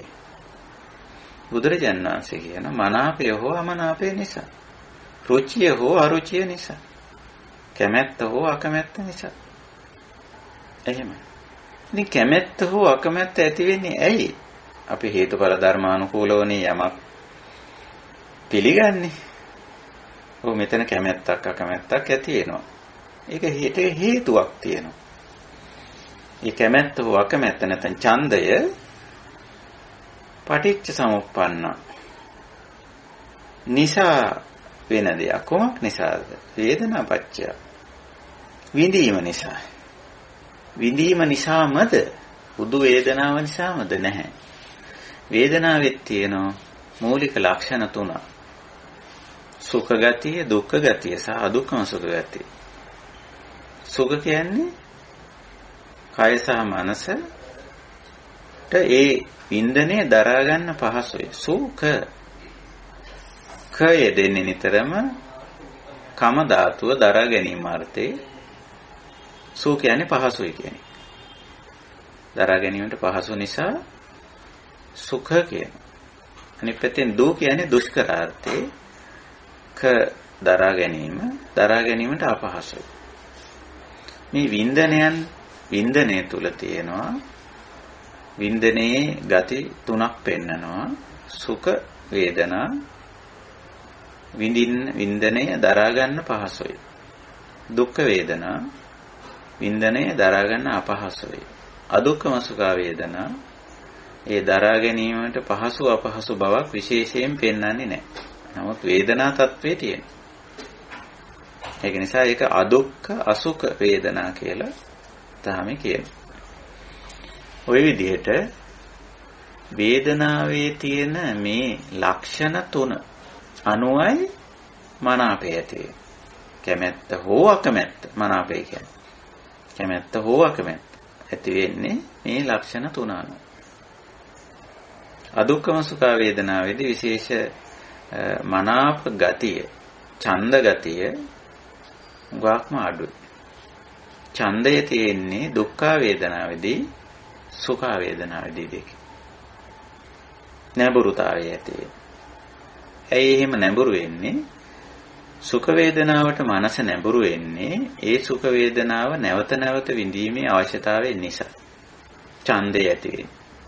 දුක්ඛ වේදනාවට මනස නැඹුරු වෙන්නේ ඇයි? එය අයින් කරගන්න, ඒකෙන් බැහැර වෙන්න ඕන නිසා මනස ඒකට නැඹුරු වෙනවා. මොකටද නැඹුරු වෙන්නේ? අයින් කරන්න. මේකට නැඹුරු වෙන්නේ මොකටද? නැවත නැවත විඳින්න. මේක හරි ස්වභාවික සංසිද්ධියක්. හේතුඵල ධර්මතාවයක්. මේ ඡන්දය, මේ රුචිය, මේ කැමැත්ත, මේ මනාපය ස්වභාවික සංසිද්ධියක්. මොකක් ඇසුරු කරගෙනද ඇති වෙන්නේ? මේ ආයතන ක්‍රියාකාරීත්වය නිසා. ආයතන ක්‍රියාකාරීත්වය නිසා. ඉතින් ඡන්ද මූලක අර කිම් මූලක සූත්‍රයේදී බුදුරජාණන් වහන්සේ දේශනා කරන ඡන්ද මූලකා සබ්බේ ධම්මා. සබ්බේ ධම්මා කියුවම සියලු නාම රූප ධර්ම අදහස් කරන්නේ. ඡන්ද මූලක. මනාපය හෝ අමනාපය පදනම්ව පවති. ඒක මේ පුතඥ මට්ටමේ සිද්ධ කාරණයක් කියන්නේ. අසුතවා පුතඥ මට්ටමේදී හැම නාම රූප ධර්මයකටම ඡන්දය මුල් වෙලා තියෙන, සම්බන්ධ වෙලා තියෙන, හිට වෙලා තියෙන, ලං වෙලා තියෙන, කැමැත්ත හෝ අකමැත්ත. මේක හොඳට අපේ ජීවිතය තුළින් බලන්න භාවනාවක් හැටියට. එතකොට යථාභූතයේ ඥාන දර්ශනය වෙයි. ඇත්ත తত্ত্বය දකි. අපේ ජීවිතයේ ඔය ඡන්ද ලයිස්තුව දැන් දන්නවා. ඡන්ද ලයිස්තුව කිව්වා මනාප අමනාප ලයිස්තුව කියලා. රුචි අරුචි, කැමැති අකමැති, ලයිස්තුව මේ කතා කරන්නේ. මේවා තමයි භාවනා කියලා කියන්නේ. හොඳට විමසලා බලන්න. ඒවයි පටිච්ච සමුප්පන්නතාවය බලන්න. ඒ කියන්නේ හේතුඵල ස්වභාවය දකින්න. මොන ආයතනෙන්ද මේ මනාපේ මේ අමනාපේ ඇවිල්ලා තියෙන්නේ? ආයතන හයෙන් මොකෙන්ද? ඊට පස්සේ බලන්න ඒවට හේතු වෙච්ච අර ඉන්ද්‍රිය ආරම්මනවල කුමන ගති ලක්ෂණ නිසාද? දැන් රූපේට නම් මනාපය ආවේ. රූපේට අමනාපය ආවේ රූපේ කවර ගති ලක්ෂණ පදනම් කරගෙන. කවර ගති ලක්ෂණ පදනම් කරගෙන. ඒ රූපේ යම්කිසි ගති ලක්ෂණ ටිකක් තියෙනවා. ඒක බුදුරජාණන් වහන්සේ මේ දේශනාවේ ටිකක් පස්සට බොහොම ලස්සන උපමා ටිකකින් පැහැදිලි කරනවා. අද අපිට එච්චර එහාට සූත්‍රේ යන්න කාලේ නැති වෙයි. මේ රූපේට මනාපේ එන විදිහ සහ අමනාපේ එන විදිහ මේ දෙකටමනේ දැන් ඡන්දය කියන්නේ. හරිම අපූර්වවට පැහැදිලි කරනවා. මේක යට. ඉතින් ඒක ඔහොම තියෙද්දි අපි ටිකක් භාවනාවට යොමු වෙලා බලමු. අපේ මනාප අමනාප ලයිස්තුව තියෙනෝනේ ඡන්ද ලයිස්තුව. ඕක ටිකක් දිගහැරලා බලමු. ඕක දිගහැරින්න කැමති නැහැ හුඟ දෙනෙක්. ඕකේ මනාප ලයිස්තුව නම් දිගහැරිනවා. අමනාප ලයිස්තුව හංගගෙන ඉන්නේ. මේක හංගන්නේ. භාවනා යෝගීන් හැටියට නැත්තම් ආර්ය ජීවිතය ගත කරන අය හැටියට ওই ලයිස්තුව දිගහැරින්නවා. තමන්ම දිගහැරලා බලන්න ඕන. ඡන්ද ලයිස්තුව ඡන්ද කැමැත්ත හෝ අකමැත්ත. ඉතින් දිගහැරලා බලපුවම අපිට පේනවා වේදනාපච්චය මේක විඳීම නිසා කියලා. විඳීමෙත් මේ සුඛ පැත්ත නිසා මනාපය දුක්ඛ පැත්ත නිසා මනාපය ඇති වෙලා තියෙන ආකාරය හරි අපූර්වවට දකින්න පුළුවන්. හේතුඵල ධර්මතාවයක් හැටියට හැබැයි. හේතුඵල ධර්මතාවයක් හැටියට. මේක කාගේවත් වැරැද්දක් දෝෂයක් එහෙම නැත්නම් කර්ම ගෙවිල්ලක් එහෙම එකක් නෙමෙයි. කෙලින්ම නාම රූප ක්‍රියාකාරීත්වයක් හැටියට මේක දකින්න. ඡන්ද මූලක. ඉතින් උපාදාන කියන වචනේ මෙතෙන්දි පාවිච්චි වෙලා තියෙන්නේ. උපාදානයේ ඡන්ද මූලක. වේදනා පච්චය ඡන්ද. ඉතින් ඡන්ද නිසා තණ්හා. තණ්හා නිසා උපාදාන. එතකොට මේවයි තියෙන්නේ ක්‍රමයෙන් වර්ධනීය ස්වභාවයක් ක්‍රමයෙන් අකුසල වීමක් තියෙනවා. දැන් ඡන්ද මට්ටම අකුසල නෙවෙයි ධර්මතාවයක්. හැබැයි ඊළඟ මට්ටම වෙන්නේ තණ්හා මට්ටම. ඔන්න මනසින් පටන් ගන්නෝ ඇලෙන්නයි ගැටෙන්නයි පටන් ගන්නවා. මුලා වෙන්නයි පටන් ගන්නවා. ඒ තණ්හා කියන වචනෙන් අදහස් කරන්නේ ඒක. ඇලීම, ගැටීම සහ මුලාව. ඔන්න බන්ධනීය හැදෙන වෙලාව පළවෙනියටම. ඇයි බන්ධනේ හැදෙන්නේ? අතනතේ විදර්ශනාවට ගියේ නැහැ. සතිය ප ဋ ාණ කරගත්තේ නැහැ. සිහිනුවන වීරිය පැවැත්වුවේ නැහැ. කොතෙන්දද? වේදනාවේදී. යමක් විඳින අවස්ථාවේ සිහිනුවන වීරිය පවත්වන්න ඕනේ. ඒකට තමයි බුදුහාමුදුරු වේදනානුපස්සනාවක් උගන්වන්නේ සතර සතිපට්ඨාන. වේදියමානෝ සුඛං වේදියමානෝ දුක්ඛං. යම් මොහතක ඔබ සැපක් විඳින්නේද? යම් මොහතක දුකක් විඳින්නේද? ඉතින් ඔය බණ කියනකොටම සමහරව කියනු නෑ ස්වාමීන් වහන්සේ දුක සැප කියලා දෙකක් නෑනේ. එහෙම එකක් නෑ. ඒක නිකන් බොරුවක්. ඒක හිතින් හදාගත්ත එකක්. එතකොට දැන් මේ බුදුහාමුදුරු වේදනානුපස්සනාවේදී බොරු කියලා තියෙනවා. බොරුවක් සඳහා කමඨහනක් දීලා තියෙනවා. මම මේ කියන්නේ දැනට තියෙන අපේ බෞද්ධ සමාජයේ තියෙන වැරදි ඉගැන්වීම් සහ වැරදි දෘෂ්ටි ගැන. ඕවා ඔය තැන්වලදී කියන්න වෙනවා මට. සැප දුක කියලා දෙයක් නැහැ. ඒක බොරුවක්. සැප දුක කියලා දෙකක් තියෙනවා. තියෙන නිසා තමයි වේදනානුපස්සනාවක් උගන්වලා තියෙන්නේ. සැප දුක කියලා දෙයක් නැත්නම් වේදනානුපස්සනාවක් උගන්වන්න ඕනේ නැහැ. ඉතින් කමඨහනේදී කියනවා බුදු පියාණන් වහන්සේ සුඛං වේදනං වේදියමානෝ දුක්ඛං වේදනං වේදියමානෝ අදුක්ඛං සුඛං වා වේදනං වේදියමානෝ. ඔබ යම් මොහතක ඔය තුනෙන් එකක් විඳිනවා. එතකොට වේදියාමීති පජානාති මේ මොහොතේ මම මේ වේදනාව විඳිනවා කියලා පජානාති. පජානාති කියලා කිව්වේ ගැඹුරින් හේතුඵල ධර්මානුකූලව තේරුම් ගන්න. ජානාති නෙමෙයි මෙතන යොදලා තියෙන්නේ පජානාති. මම මේ මහා පුන්නම සූත්‍රයේ කොටසක් නෙමෙයි මේ කියන්නේ මහා සතිපට්ඨාන සූත්‍රයේ කොටසක්. මේකට සම්බන්ධ කරලා මහා සතිපට්ඨාන දේශනාවේ වේදනානුපස්සන කොටස. එතකොට වේදනාවක් විඳීම යම් වින්දනයක් තුල ජීවත් වීම හේතුඵල ධර්මානුකූලව දකින්න කියනවා. වේදියමානෝ වේදියාමි ඉති පජානාති. විඳින්නේ විඳින දේ හේතුඵල ධර්මතාවක් හැටියට අවබෝධ කරගන්න. අනිත්‍ය දෙයක් හැටියට, අනාත්ම දෙයක් හැටියට, විපරිණාමයටපත් වෙන දෙයක් හැටියට, ඇති වෙලා පැවතිලා නැති වෙලා යන දෙයක් හැටියට දකින්න. ඒක තමයි පජානාති කියලා. එහෙම දැක්කොත් වේදනාපච්චය තණ්හා වෙන්න ඕනේද? ඒකට බැඳීමක් හෝ ඒකට ඇලීමක් හෝ ගැටීමක් හෝ මුලාවක් ඇති කරගන්න ඕනද? ඇලීම් සහගත බැඳීමක්, ගැටීම් සහගත බැඳීමක්, මෝහ සහගත බැඳීමක් හදාගන්න දෙයක් නැහැ. ඇයි? ඒ තුන අතන නැහැ. පජානාති කියන තැන ඒ තුන නැහැ. ඇයි? පජානාති කිව්වේ මේක අනිත්‍ය අනාත්ම විපරිණාම සමුදය වය පටිච්ච සමුප්පන්න විදිහට තේරුම් ගත්තා. ඉතින් තේරුම් ගත්ත කෙනා තුළ මේක ඇලෙන්න, ගැටෙන්න, මුලා වෙන්න අවශ්‍යතාවයක් නැහැනේ. මේක තේරෙනවනේ මේ අවශ්‍යයි නැහැ කියලා. අවශ්‍ය නැහැ කියලා ඒකයි. ඔන්න ඔතන ඉඳලා අපේ මග නිවැරදි වෙනවා. හැබැයි නිවැරදි වෙන්නේ විදර්ශනාවට ගියොත් තමයි. විදර්ශනාවට ගියොත්. එහෙම නැත්නම් මේක නිවැරදි වෙන්නේ නැහැ. වැරදි පැත්තට යනවා. වේදනාපච්චය තණ්හා, තණ්හාපච්චය උපාදාන.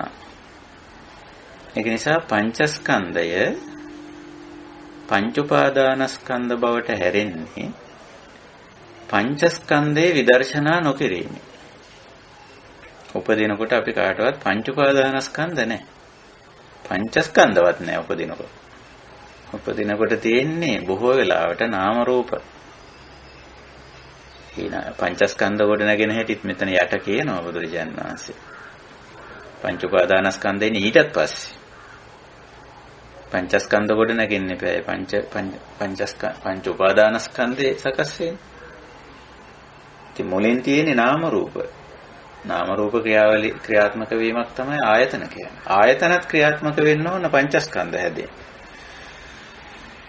පංචස්කන්ධ ඇති වෙලා පංචස්කන්ධ විඳින්න ඕන පංච උපාදානස්කන්ධය හැදෙන්න. උපාදානය හැදෙන්නේ වේදනාවෙන් පස්සේ. වේදනාපච්චය තණ්හා, තණ්හාපච්චය උපාදාන. එහෙමයි. ඉතින් මේ සියුම් ක්‍රියාවලිය අපි තේරුම් ගන්න ඕන. ඉතින් මම කියන්න ගියේ තම තමන්ගේ මනාපමනාප ලයිස්තු අපි ටිකක් විමසලා බලමු. ඉතින් ඕවා ඇති ජීවිතේ. ඕවා නැහැ කියනවනේ ඉතින් බොරුනේ.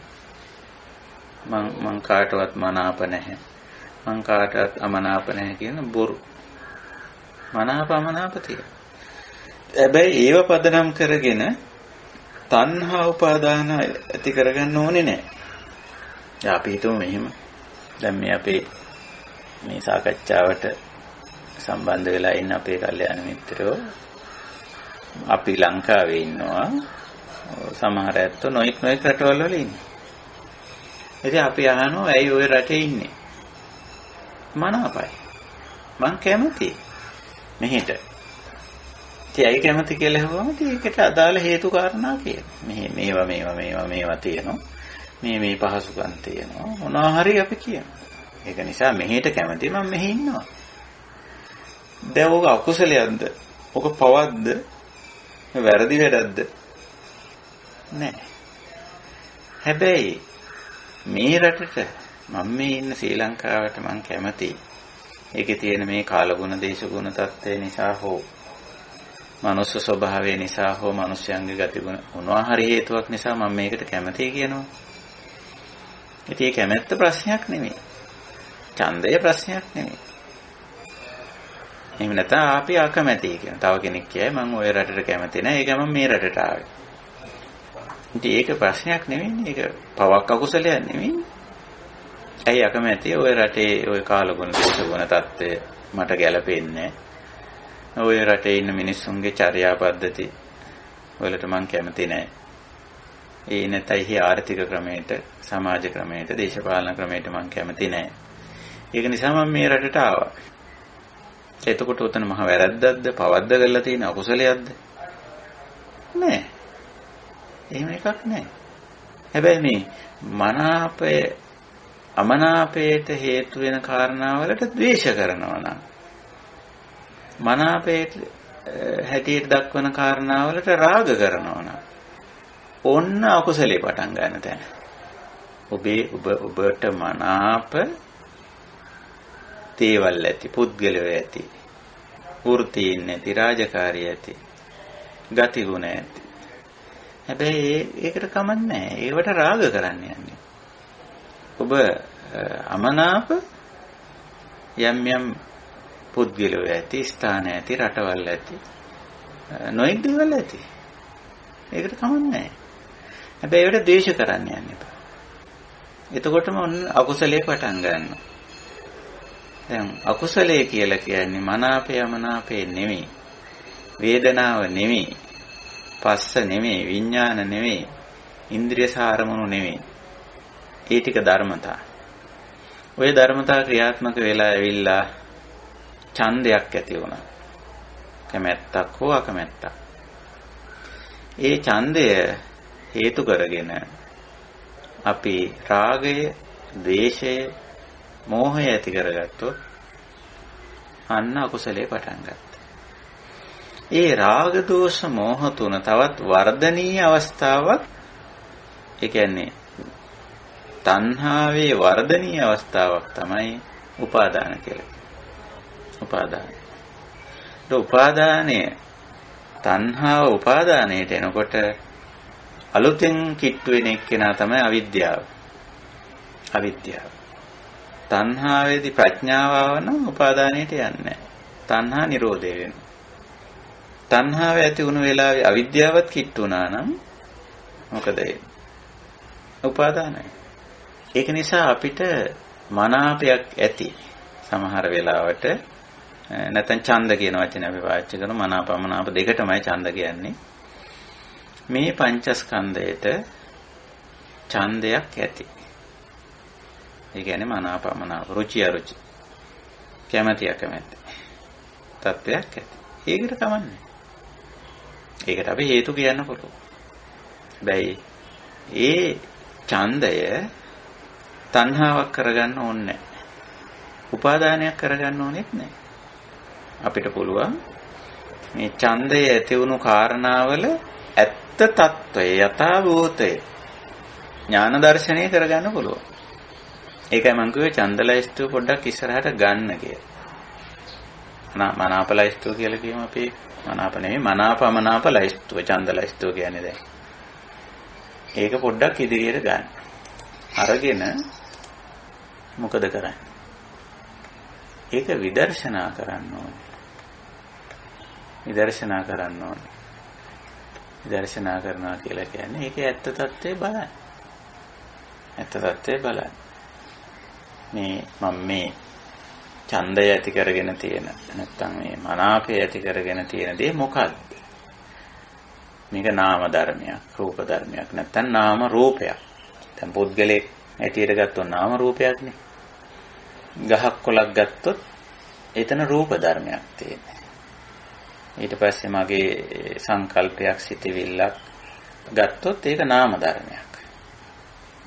ඉතින් සමහර වෙලාවට අපි ගහට කොළට පරිසරයට කැමති. ඒ කියන්නේ රූප ධර්ම වලට කැමති. පුද්ගලයන්ට කැමති. ඒ කියන්නේ නාම රූප වලට කැමති.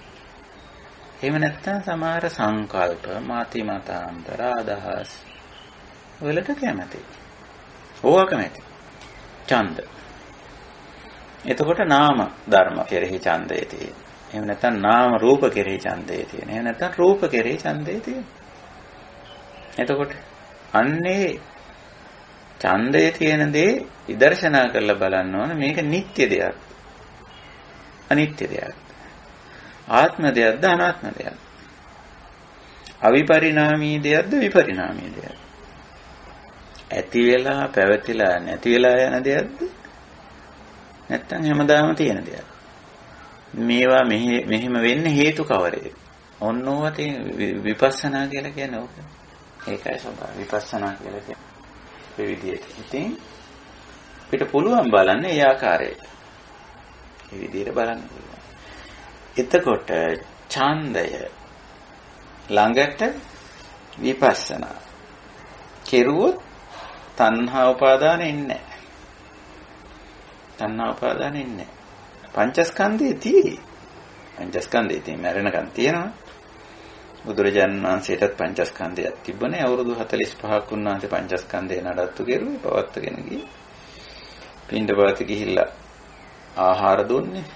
වතුර නැහැ. සිවුරක් පෙරෙව්වේ රූපස්කන්ධයට, රූපකායට. ඒක ස්වභාවික දෙයක්. පංචස්කන්ධයේ තියෙන තාක් කාලයක් අපිට ඒක ආවල් දවස වෙනකන් තියෙනවයි කියලා පේන බලන්න ඕනේ නැහැ. තියෙන දවසක් තියෙයි. ඒකට අදාළ හේතු ඇති තාක් පවතී. හේතු අවසන් වුණාම අවසන් වෙයි. එච්චර. පංචස්කන්ධයක් තියෙයි. ඒකට තණ්හා උපාදාන ඕනේ නැහැ. තණ්හා උපාදාන කෙරුවොත් අතිරේක ලාභයක් ලැබේ. ඒ මොකද්ද? දුක්ඛ. දුක්ඛ ලැබෙන්නේ තණ්හා උපාදාන කිරීමට තෑග්ගක් හැටියට. තණ්හා උපාදාන කෙරුවද හම්බ වෙනවා දුක්ඛ. දුක්ඛ දෝමනස් උපායාස සම්භවಂತಿ. ඇති. ඉතින් බුදුරජාණන් වහන්සේ අපිට උගන්වන්නේ දුක්ඛ දෝමනස් උපායාස නිරෝධේනේ. දුක්ඛ නිරෝධේ. එහෙනම් තණ්හා උපාදාන නොකර ඉඳිමු. තණ්හා උපාදාන නොකර ඉන්න නම් විපස්සනාවට යන්න ඕන.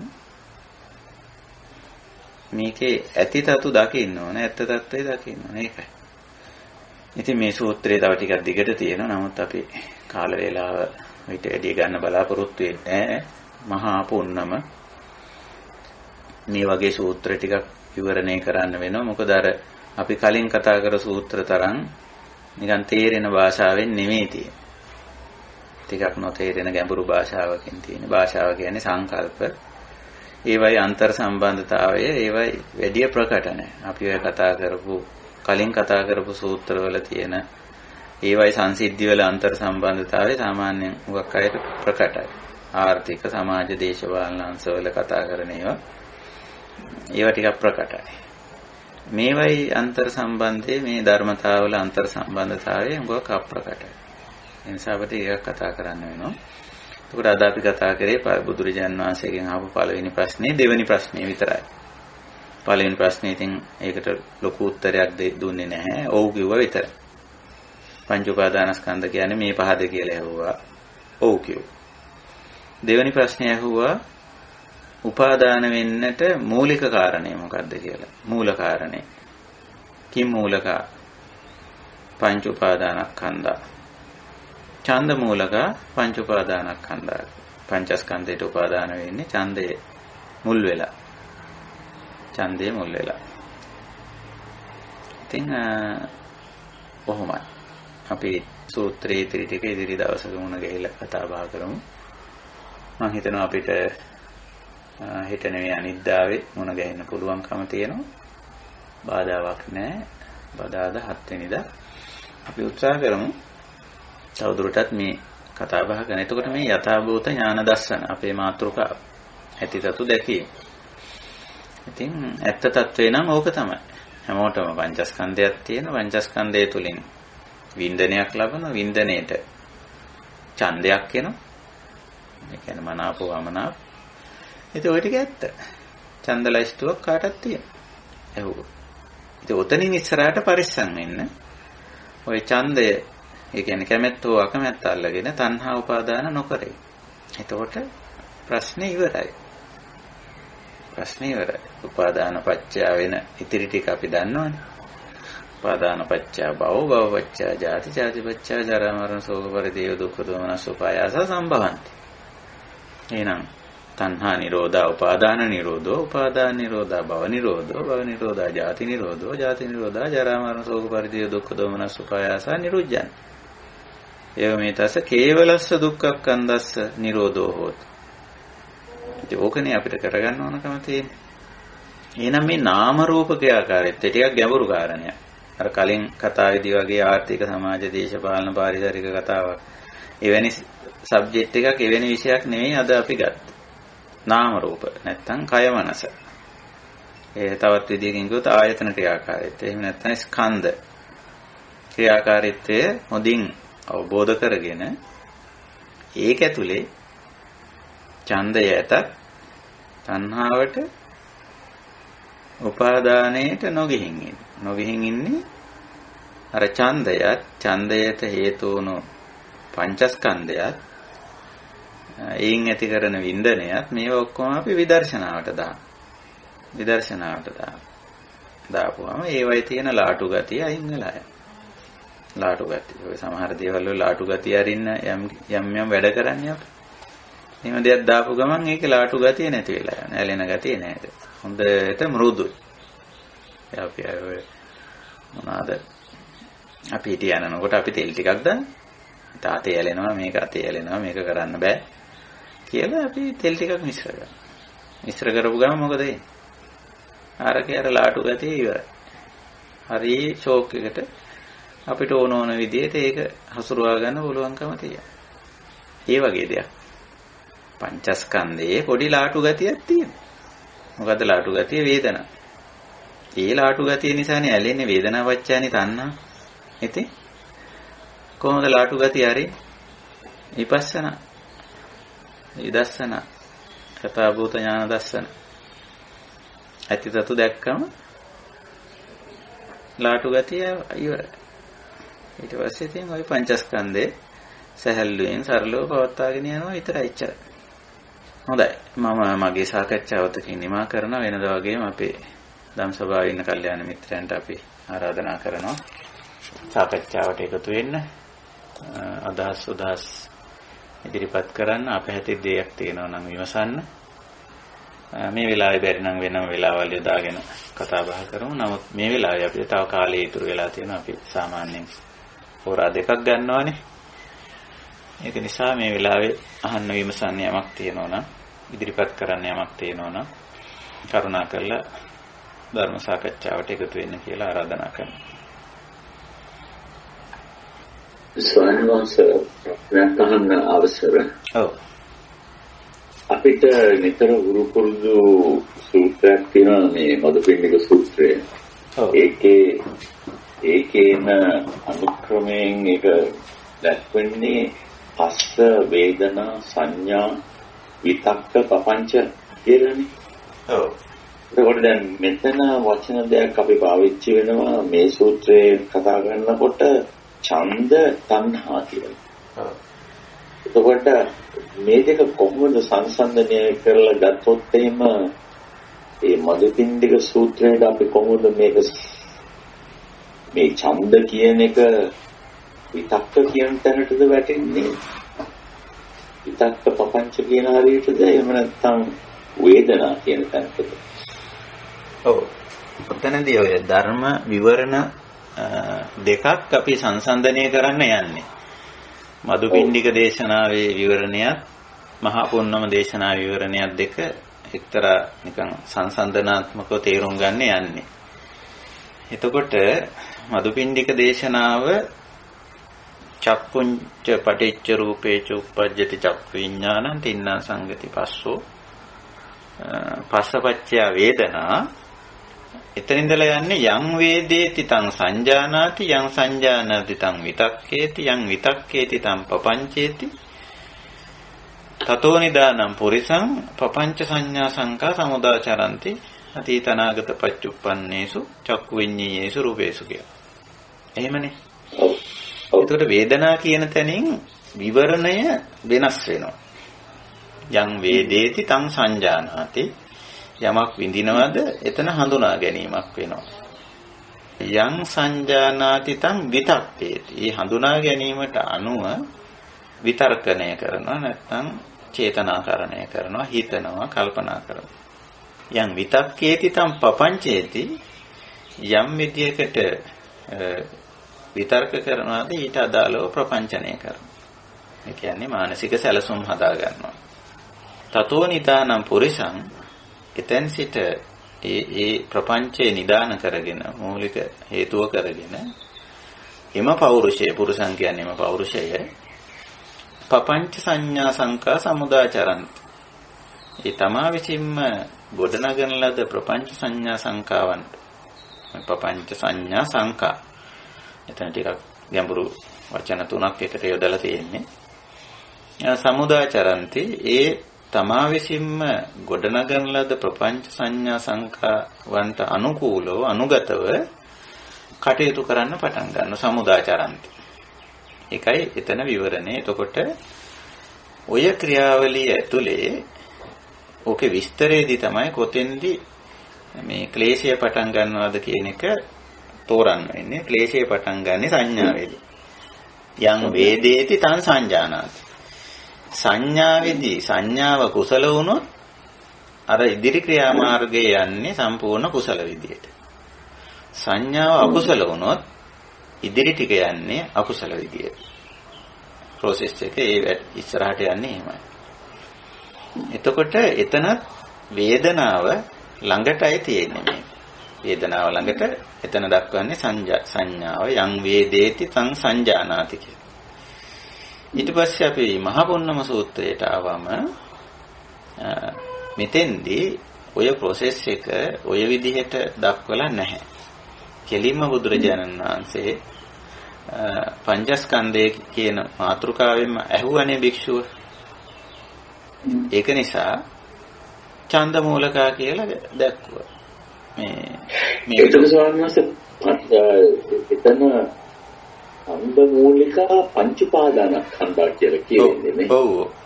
ඡන්ද මූලකා පංච උපාදානස්කන්ධය. ඈ? ඔව් පංච උපාදානස්කන්ධයට මුල ඡන්ද කියලා කියන්නේ. කියන්නේ ඔව්. පංචස්කන්ධයට උපාදාන වීමට මූලික ආරම්භක හේතු ස්ටාර්ට් කරන්නේ ඡන්දය. ඉතින් ඡන්දය ඇති වුණාම මම ඒක මෙතෙන්දී කිව්වේ අපේ ඡන්ද ලයිස්තුව විදර්ශනා කරන්න ඕන කියලා.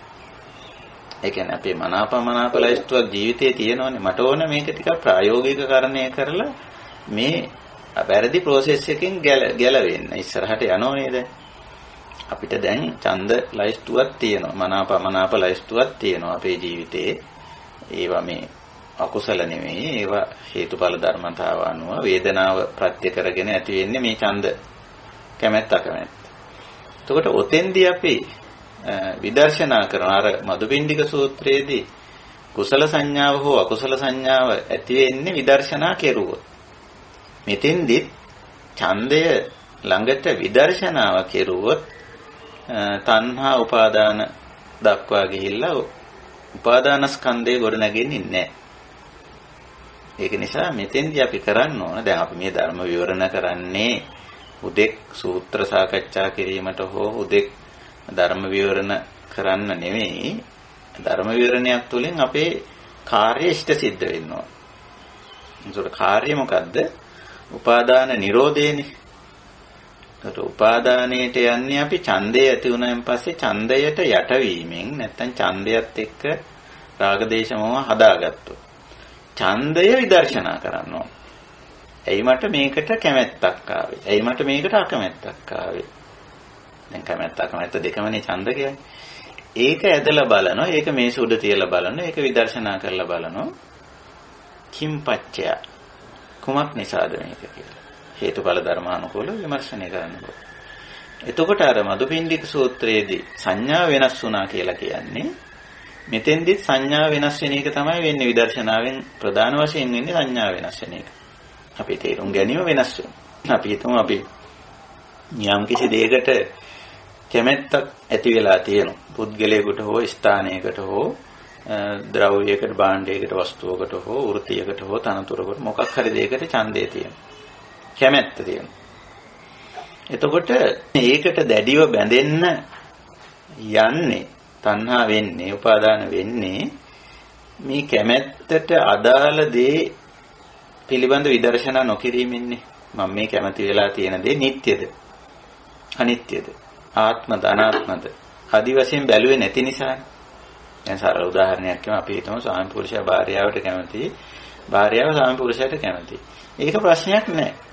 ඇහුවොත් මොකද කියලා මෙයා ඉතින් මෙහෙමයි. මෙයාගේ මේ ගතිගුණ නිසා මම කැමතියි. මම මෙයාව තෝරගත්තෙත් ඒකයි. එහෙම අපිට කියන්න පුළුවන්. ඒව ඇත්ත කාරණා බොරු නෙමෙයි. හැබැයි මෙයාගේ ගතිගුණ සහ මෙයා නිට්ටයද ආත්මද අවිපරිණාමීද? එහෙම නෑ. මෙයා අනිත්‍යයි. මෙයාගේ ගතිගුණත් අනිත්‍යයි. මෙයාත් විපරිණාමයටපත් වෙනවා. මෙයාගේ ගතිගුණත් විපරිණාමයටපත් වෙනවා. එහෙනම් මේ ඡන්දය ඇතත් තණ්හාවට යන්න ඕනේ නෑනේ. උපාදානයට යන්න ඕනේ නෑ. අන්න එතෙන්දී අපි මේ කියන්නේ එතෙන්දී අපි විදර්ශනාව පටන් ගන්න ඕනේ. ඒකට අපිට ඡන්දය තමයි විදර්ශනාව කරන්න අපිට දෙන ප්‍රවේශය. ඒ ඡන්දයක් නැත්නම් විදර්ශනා කරන්න දෙයක්වත් නැහැ. ඡන්දය ආපු ගමන් ඡන්දේ ඊළඟ පියවර වෙන්නේ තණ්හා උපාදානනේ. ඒතෙන්ට නොයා තියාගන්න නම් ඡන්දය ආපු ගමන් අපි ඡන්දය විදර්ශනාවට ඡන්දය ඇති වුණු දේ විදර්ශනාවට දාන්නවා. එතකොට අර සංඥා වෙනස් වෙනවා.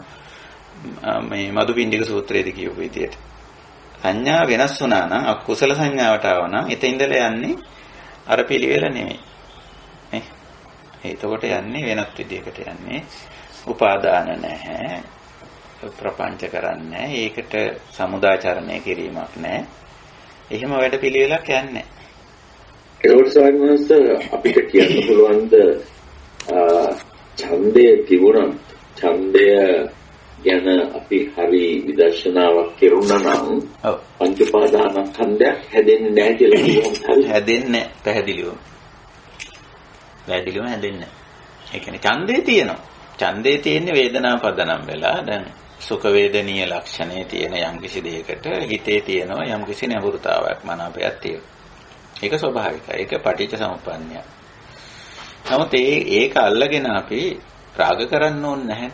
රාග කෙරුවොත් එන්නේ දුක. එහෙම නැත්නම් ද්වේෂ කෙරුවොත් එන්නේ දුක. ඉතින් අපි බලනවා මේක මේ දුක කොහොමද උපද්දන්නේ? අපි මේ බලන්නේ දෙවනි ආර්ය සත්‍යය. දුක්ඛ සමුදයං අරිය සත්‍යං. කොහොමද මේක උපද්දන්නේ? නේ? එතකොට උපද්දන විදිහ දැක්කොත් නේ නිරෝධං කරන්න පුළුවන් වෙන්නේ. ඒකයි. ඉතින් එතෙන්දී විදර්ශනාව කෙරුවොත් ඡන්දය තිබුණට ඡන්දය අපිට ප්‍රශ්නයක් නෑ. ඡන්දය තියෙනවා. ඡන්දය දෙන්නත් පුළුවන්. ඡන්දය කියන්නත් පුළුවන්. ඒ කියන්නේ මනාපමනාප ගතියනේ ඡන්ද කියන්නේ. ඒක තියෙනවා ඉතින්. ඒක ස්වභාවිකයි. නමුත් ඒක අල්ලගෙන අපි කෙලෙසිය හදන්න ඕනේ නෑ. ඒ ඡන්දය ආපු ගමන් විදර්ශනා කරන්න ඕනේ. ඒකයි ස්වභාවය. ඉතින් විදර්ශනා කරුවම එතන අර ලාටුව අයින් වෙනවා. එතකොට ඇලෙන්නේ නෑ මේක. මේ බන්ධනේ හැදෙන්නේ නෑ. වේදනා පච්චය තණ්හා. ඒක හැදෙන්නේ නෑ. තණ්හා පච්චය උපාදාන. උපාදානයේට හේතුව අර ඡන්ද මේ තණ්හාවට අවිද්‍යාව කිට්ටු වීම. අවිද්‍යාව විසින් අර බන්ධනය නිකන් උග්‍ර කරනවා, හිර කරනවා, තද කරනවා. නිකන් බෙල්ල මිරිකන මට්ටමට වගේ හිර කරනවා. උපාදානයේ හැටි එහෙමයි.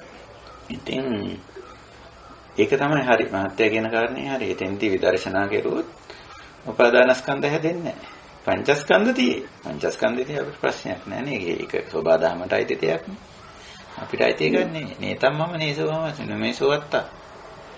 මම කියලා ගන්න දෙයක්, මගේ කියලා ගන්න දෙයක්, මට ඕන හැටියට පවත්වන්න දෙයක් පංචස්කන්ධේ නෑ. ඒක සෝබාදහමට අයිති දෙයක්. අම්මා තාත්තා කොටහක් දුන්නා. මේ පඨවි ආපෝ වායෝ තේජෝ කොටහක් දුන්නා. ඉතින් ඒකට මිශ්‍ර වෙලා නාම රූප ටික හැදිලා දැන් ඕක ප්‍රොසෙස් වෙලා යනවා. ඉතින් ඕකට මේ මම කියලා මගේ කියලා ගන්න දෙයක් නෑනේ පංචස්කන්ධේ. ඉතින් ඒ විදිහට දැක්කනම් මේ ප්‍රශ්නේ ඉවර වෙනවා. හොඳයි ස්වාමීන් වහන්සේ. තෙරුවන් සරණයි. තෙරුවන් සරණයි. අවසරයි ස්වාමීන් වහන්සේ. ඔව්. ස්වාමීන් වහන්සේ මේ ප්‍රශ්නේ අහන්න කලින් ඔබ වහන්සේ මෙතෙක් දේශනා ගැන යමක් කියන්න අවශ්‍යයි.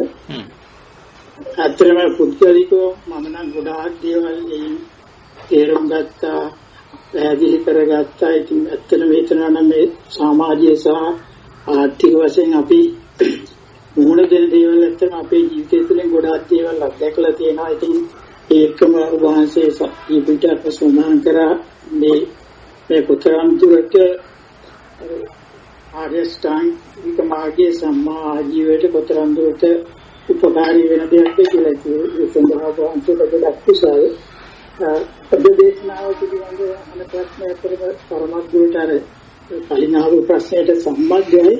මේ ක්‍රියාවලිය ගැන බැලුවහම ස්වාමීන් වහන්සේ දැන් දිත්තේ මත්තන් කියන ක්‍රියාවලිය ඒ අවස්ථාව විස්තර වන්නේ අර යමක් දිහා චන්දරාගයකින් එදියා නොබලන අවස්ථාවද එහෙම නැත්නම් ඊටත් මුලින් අර ස්පර්ශ නොවි පවතින අවස්ථාව වශයෙන්ද විස්තර කරන්න පුළුවන්. ඔව් ස්පර්ශ නොවි නෙමෙයි. අපි ওই ස්පර්ශ නොවි කියන පැත්තට යන්න හොඳ නෑ. මොකද ස්පර්ශ වීම කියන එක අපි කරන දෙයක් නෙමෙයි. ඒක කෙරෙන දෙයක්. කෙරෙන කියලා කියන්නේ ඒක පටිච්ච සමුප්පන්නයක්. ඔය චක්කු රූප, චක්කු විඥාන, චක්කු සංපස්ස, පස්සනේ පස්ස, ඊට පස්සේ ඒ පස්ස ළඟට එන වේදනා, වේදනා ළඟට එන ඡන්ද. ඔය ටික අපි මේ නොවිය යුත්තක් හෝ එහෙම නැත්නම් අපි කරන එකක් හෝ කියලා ගන්න නැතුව ඒ ටික දකින්න පටිච්ච සමුප්පන්නයක් විදියට. ඒ එතෙන්ට අපිට මැදිහත් වෙන්න බෑ. මොකද දැනට අපේ ඇහැ හැදිලා තියෙන්නේ. ඇස් හැදිලානේ තියෙන්නේ අපේ. එතකොට කවුද ඇස් හැදුවේ? ඒ පැත්තට ගියොත් එහෙම මාර්ගේ වරදිනවා. රූප තියෙනවා. කවුද මේ රූප හැදුවේ? කවුද මේ රූප එහාට මෙහාට කරන්නේ? ඒ පැත්තට ගියොත් අපේ මාර්ගේ වරදිනවා. ඒක නිසා මේ ඔය ඇස් තිබ්බදෙන් රූප තිබ්බදෙන් ඒව එකට හමු වීම පිළිබඳ අපි අරගල කරන්න ඕනේ නැහැ. ඒවා හමු වෙයි. හමු වුණාම ඒක අදාළ විඥාන පහළ වෙයි. විඥාන පහළ වුණොත් පස්ස වෙයි. පස්ස වුණාම වේදනාව වෙයි. වේදනාවත් එක්ක මනාපමනාප ඡන්දත් ඇති වෙයි. ඒ ටික හේතුඵල ධර්මතා හැටියට දැකලා ඊට පස්සේ ඔය සංසිද්ධිය ඔය ක්‍රියාවලිය වුණාම උතන දිට්ඨයක් වෙනවනේ, සුතයක් වෙනවනේ, මුතයක් වෙනවා, විඤ්ඤාතයක් වෙනවා. දිට්ඨ සුත මුත විඤ්ඤාත කියන හතරනේ මහත්ය මතු කරන්නේ. එතකොට ඔය ක්‍රියාවලිය නැත්නම් ඔය නාම රූප ක්‍රියාවලිය එහි ප්‍රතිඵලයක් හැටියට තමයි දිට්ඨයක්, දැකීමක්, සුතයක්, ඇසීමක්, මුතයක්, විඳීමක්, විඤ්ඤාතයක්, වටහා ගැනීමක් සිද්ධ වෙයි. එතකොට දිට්ඨ සුත මුත විඤ්ඤාත, දැකීමක්, ඇසීමක්, විඳීමක්, වටහා ගැනීමක් සිද්ධ වෙනවා. හරි. පටිච්ච සමුප්පන්නයක්. එතකොට අර කිම් පටිච්ච මොකක් නිසාද?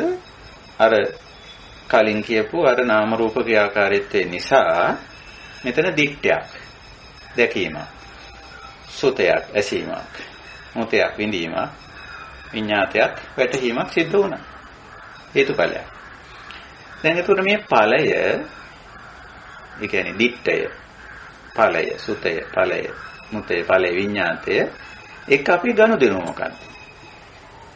අපි මේකට ඇලෙනවද? මේ දිට්ඨයට. මේ දිට්ඨය සමග ගැටෙනවද? මේ දිට්ඨයට මුලා වෙනවද? එහි තියෙන ගති ලක්ෂණ වලින්. එහෙම ඇලුනොත් ගැටුනොත් මුලා වුනොත් අන්න දිට්ඨය සමග තණ්හාව ඇති කරගත්තා.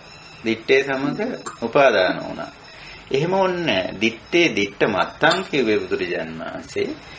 දිට්ඨය පිළිගන්නවා බුදුරජාණන් වහන්සේ. දිට්ඨය පිළිගන්න. ඒ දක්වා ටික බාහියත් කිව්වනේ ඒ කාරණේ. කිව්ව නිසා දිට්ඨය පිළිගන්නෝ. ඉතින් දිට්ඨ මත්තං කිව්වේ ඕකට තණ්හාමාන දිට්ඨි කරන්නේ නැතුව ඉන්න. නේ? ඔය දිට්ඨය විදර්ශනා කරලා බලන්න. ඔය දකින්නවා කියන එක දුටුව දකින්න දේ විදර්ශනා කරලා බලන්න. විදර්ශනා කරපුවාම අපිට පේනවා මේක පටිච්ච සමුප්පන්නයක් නේ. දිට්ඨය හේතුවක ඵලයක්. ඉතින් ඕකට කවුරුවත් මේ කාටවත් චෝදනා කරන්න හෝ Tamanට දොස් කියා ගන්න මම මෙහෙම දෙයක් දැක්කා. එහෙම නැත්නම් වෙන කෙනෙකුට දොස් කියන්න ඕනද? ආවලා මට මේක පෙන්නුවා. නේ? එහෙම ඕනේ නෑ.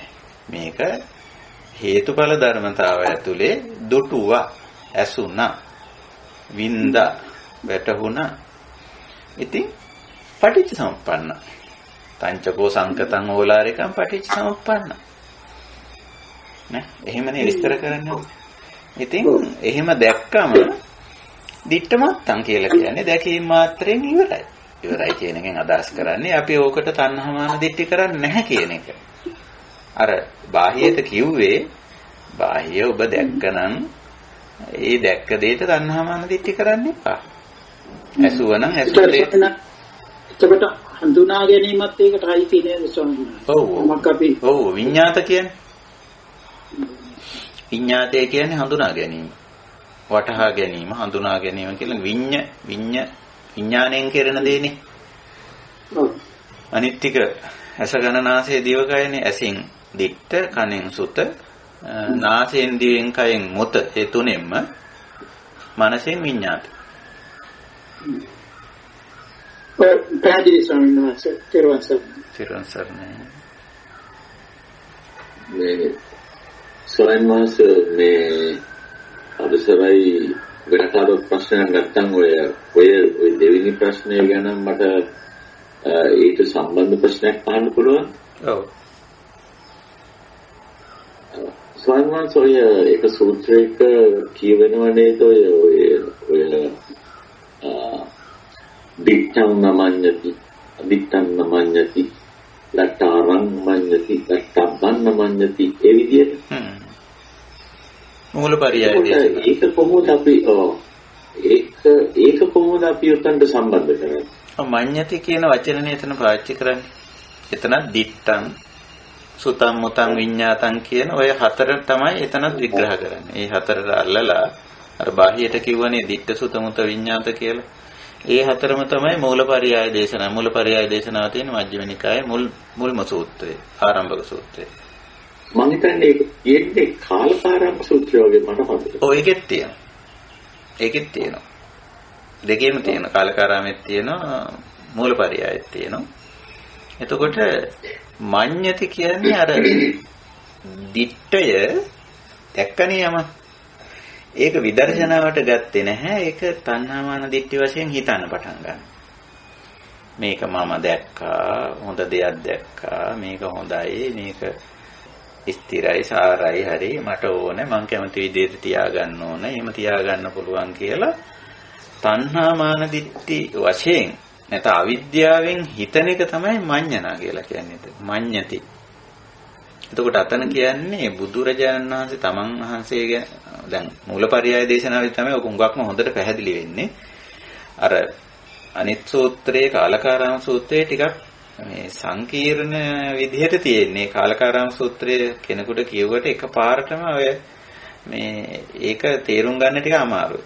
හැබැයි මූලපරියාය සූත්‍රය හරි ලස්සනට කියනවා. මොකද අසුතවා පුතුජනයි ඉස්සරලා ගන්න එයා. අසුතවතෝ භික්ඛවේ පුතුජනෝ දිත්තං මඤ්ඤති. නේ? පඨවියාපෝ වායෝ තේජෝ කියන ඒවා සම්බන්ධ කරගෙන තව කාරණා ගණනාවක් සම්බන්ධ කරගෙන පඨවිතෝ මඤ්ඤති. පඨවිස්මින් මඤ්ඤති. පඨවියා මඤ්ඤති.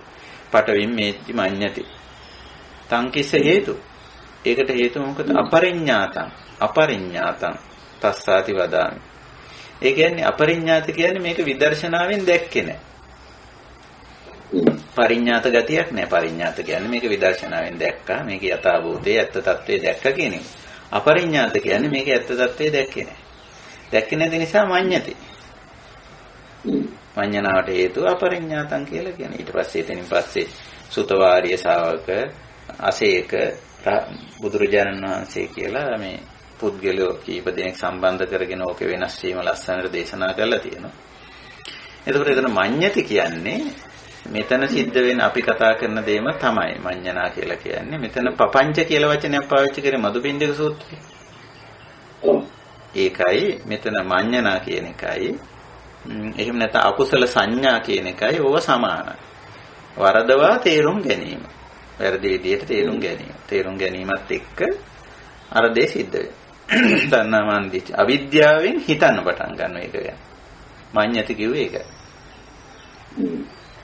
ඒකෝට දැනේ දිත්තං නමඤ්ඤති කියලා කියනවා අදිත්තං නමඤ්ඤති. ඔව්. දැන් යමක් දැක්කම පුද්ගලයෙක් ඒකේ මේ නොදුටුවක් ගැන හිතනවනේ මේකේ තව දෙයක් ඇති. මේ එහෙම මේකේ අනිත් තව කැලලක් ඇති කියලා. එහෙම හිතන දැක්ක එකෙන් නොදැක්ක එකක් උපකල්පනය කරගන්නවා යා. මේකේ තව ඇති. මෙහෙම කොටසකුත් ඇති. මෙහෙම දෙයක්කුත් ඇති කියලා එක්කෝ. එහෙම නැත්නම් තව කෙනෙක් කියනෝනේ මම මේක දැක්කා. මෙයා දැක්කේ නෑ. මම දැක්කේ නෑනේ ඒක. අරයා දැක්කා කියනවා. එතකොට ඔන්න එයාට ඒක අදිට්ඨයක්. අරයාට දිට්ඨයක් ඒක. වාර්තා කරපුවාම Tamanට අදිට්ඨයක් අනිත් එක්කෙනාට දිට්ඨයක්. එයා දැකලා මට කියනවා මම මෙහෙම දෙයක් දැක්කා කියලා. එතකොට දැන් ඔන්න ඒක අල්ලගෙන මඤ්ඤණා කරනවා. අදිට්ඨම් මඤ්ඤති. ඒකයි කියන්නේ. දිට්ඨ විතරක් නෙවෙයි අදිට්ඨේත් මඤ්ඤණා කරනවා අර අවිද්‍යාව නිසා. ඒක මීට වැඩිය හොඳ ඇති මම දැක්කේ නැති එක. ඒක බලන්න ඕනේ එහෙනම්. ඔන්න පටන් ගන්න ඇති.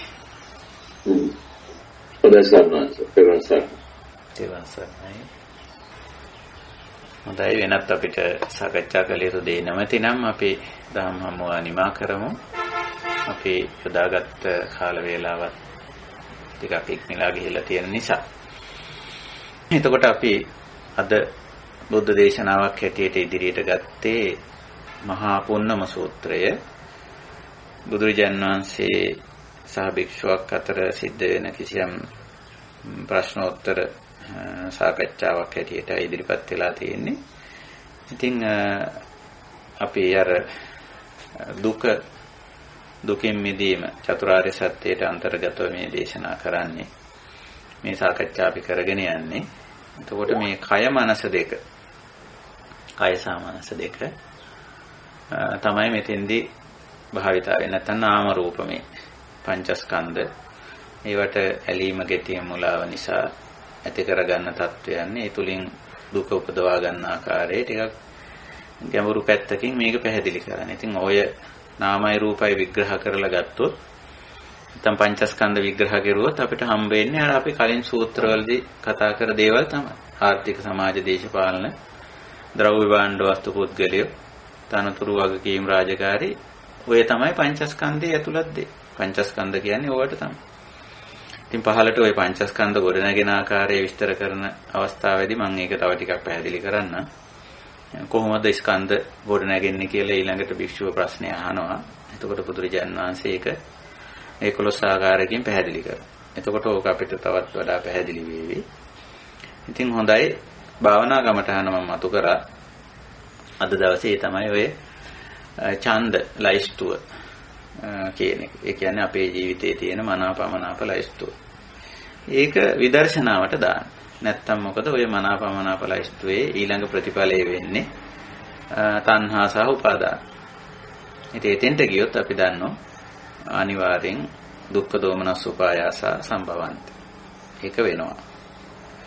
ඒක නිසා අපි එතෙන්ට නොගිහින් අපේ ජීවිතේ මේ මනාපමනාප ලයිස්තුව නැත්තම් ඡන්ද ලයිස්තුව ටිකක් විදර්ශනා කරලා බලන්න. ඇයි මේවා මෙහෙම වෙන්නේ? මේවා නිට්ටයද අනිත්‍යද? මේවට හේතු වෙන දේවල්, හේතු වෙන පුද්ගලයෝ, හේතු වෙන ස්වභාවයන්, ඡන්දයට හේතු වෙන ස්වභාවයන්, පුද්ගලයෝ, ද්‍රව්‍ය භාණ්ඩ වස්තු. මේවා නිට්ටයද අනිත්‍යද? ආත්මද අනාත්මද? විපරිණාමයේද විපරිණාමයේද? ආදී වශයෙන් හොඳට බලන්න පුළුවන්. මේවා විසින් දුක මතු කරන ආකාරය, යම් දුෂ්කරතා මතු කරන ආකාරය හොඳට බලන්න පුළුවන්. දුක්ඛ විපරිණාම දුක්ඛ වශයෙන් මේවා මතු කරනවානේ මේවා යම් ස්වභාවය. ඒකනේ අපි දුක්ඛානුපස්සනා කියලා කියන්නේ. ඉතින් එහෙම බලන්න පුළුවන්. බැලුවම ඔය ඡන්දයෙන් පසුව එන තණ්හා උපාදාන දෙක ගෙවිලා යනවා. ඒ ලාටුව කියලා අපි ඔකට පාවිච්චි කරනවා. ඒ ලාටුව නැති වෙලා යනවා. එතන අපේ නිදහස් වෙනවා. එතන තමයි අපේ විමුක්තිය දොර කොටිම කිව්වොත් නිරෝධ සත්‍යේ තස්සායව තණ්හාය අශේෂ විරාග නිරෝධෝ චාගෝ පටිනිස්සග්ගෝ මුත්‍යනාලය. ඒ කියන්නේ නිරෝධ කියන්නේ නිවනනේ. එතන තමයි නිවන තියෙන්නේ. ඉතින් ඒක කරගන්න අමාරු නම් ඒකට මාර්ගය තියෙන අනිත් පැත්තේ නිරෝධගාමිනී ප්‍රතිපදා. තවදුරටත් සම්මා දිට්ඨිය අවශ්‍ය නම් ওই සම්බන්ධයෙන් තවදුරටත් සම්මා සංකල්පේ වාචා කම්මන්තා ආජීව වායාම සති සමාධි තවදුරටත් භාවිතා කරන්න පුළුවන් නිරෝධය සඳහා. ඉතින් එහෙම අපිට කරගන්න පුළුවන් දැන් ඔය අවබෝධය ඇති කරගන්න පුළුවන්. ඒ වගේම ඔය ක්‍රියාකාරකම් වල අපිට යෙදෙන්න පුළුවන්. ඒකයි අද කමටහන. හොඳයි. එහෙනම් අපි අදට දහම් හමුව නිමා කරනවා. වෙනදා වගේම අන්තර්ජාලය ඔස්සේ Skype මාධ්‍යයෙන් ලෝකයේ විවිධ රටවල් වල ඉඳගෙන අපේ කල්යාණ මිත්‍රයෝ අපේ මේ දහම් හමුවට එකතු වුණා. මේ උතුම් ධර්ම අවබෝධය අපි හැම දිනාටම මේ ජීවිතය තුළදීම සියලු ක්ලේශ ධර්මය තණ්හා උපාදාන දුරු කිරීමෙන් ලබන අවිද්‍යාව දුරු කිරීමෙන් ලබන පරම ශාන්ත නිර්වාණ ධර්මයේ සාක්ෂාත් කිරීම පිණිස උපනිශ්‍රේ වේවා උපකාරී වේවා හේතු වාසනා වේවා කියන උතුම් අධිෂ්ඨානයෙන් අදත් දහම් හමුව නිමා කරනවා. හැම දිනාටම තෙරුවන් සරණයි. තෙරුවන් සරණයි. තෙරුවන් සරණයි. තෙරුවන් සරණයි. තෙරුවන් සරණයි හැමතෙම. නමස්කාර.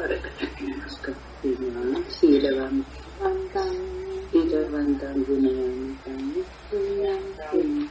චිත්තං දුර්ලභේ මයාලතං වන්දිතෝ මාසසුඛං අසිතං විතුම්බරං සාහිත්‍යාදි දේවාන සත්තා සීල දයාවංසං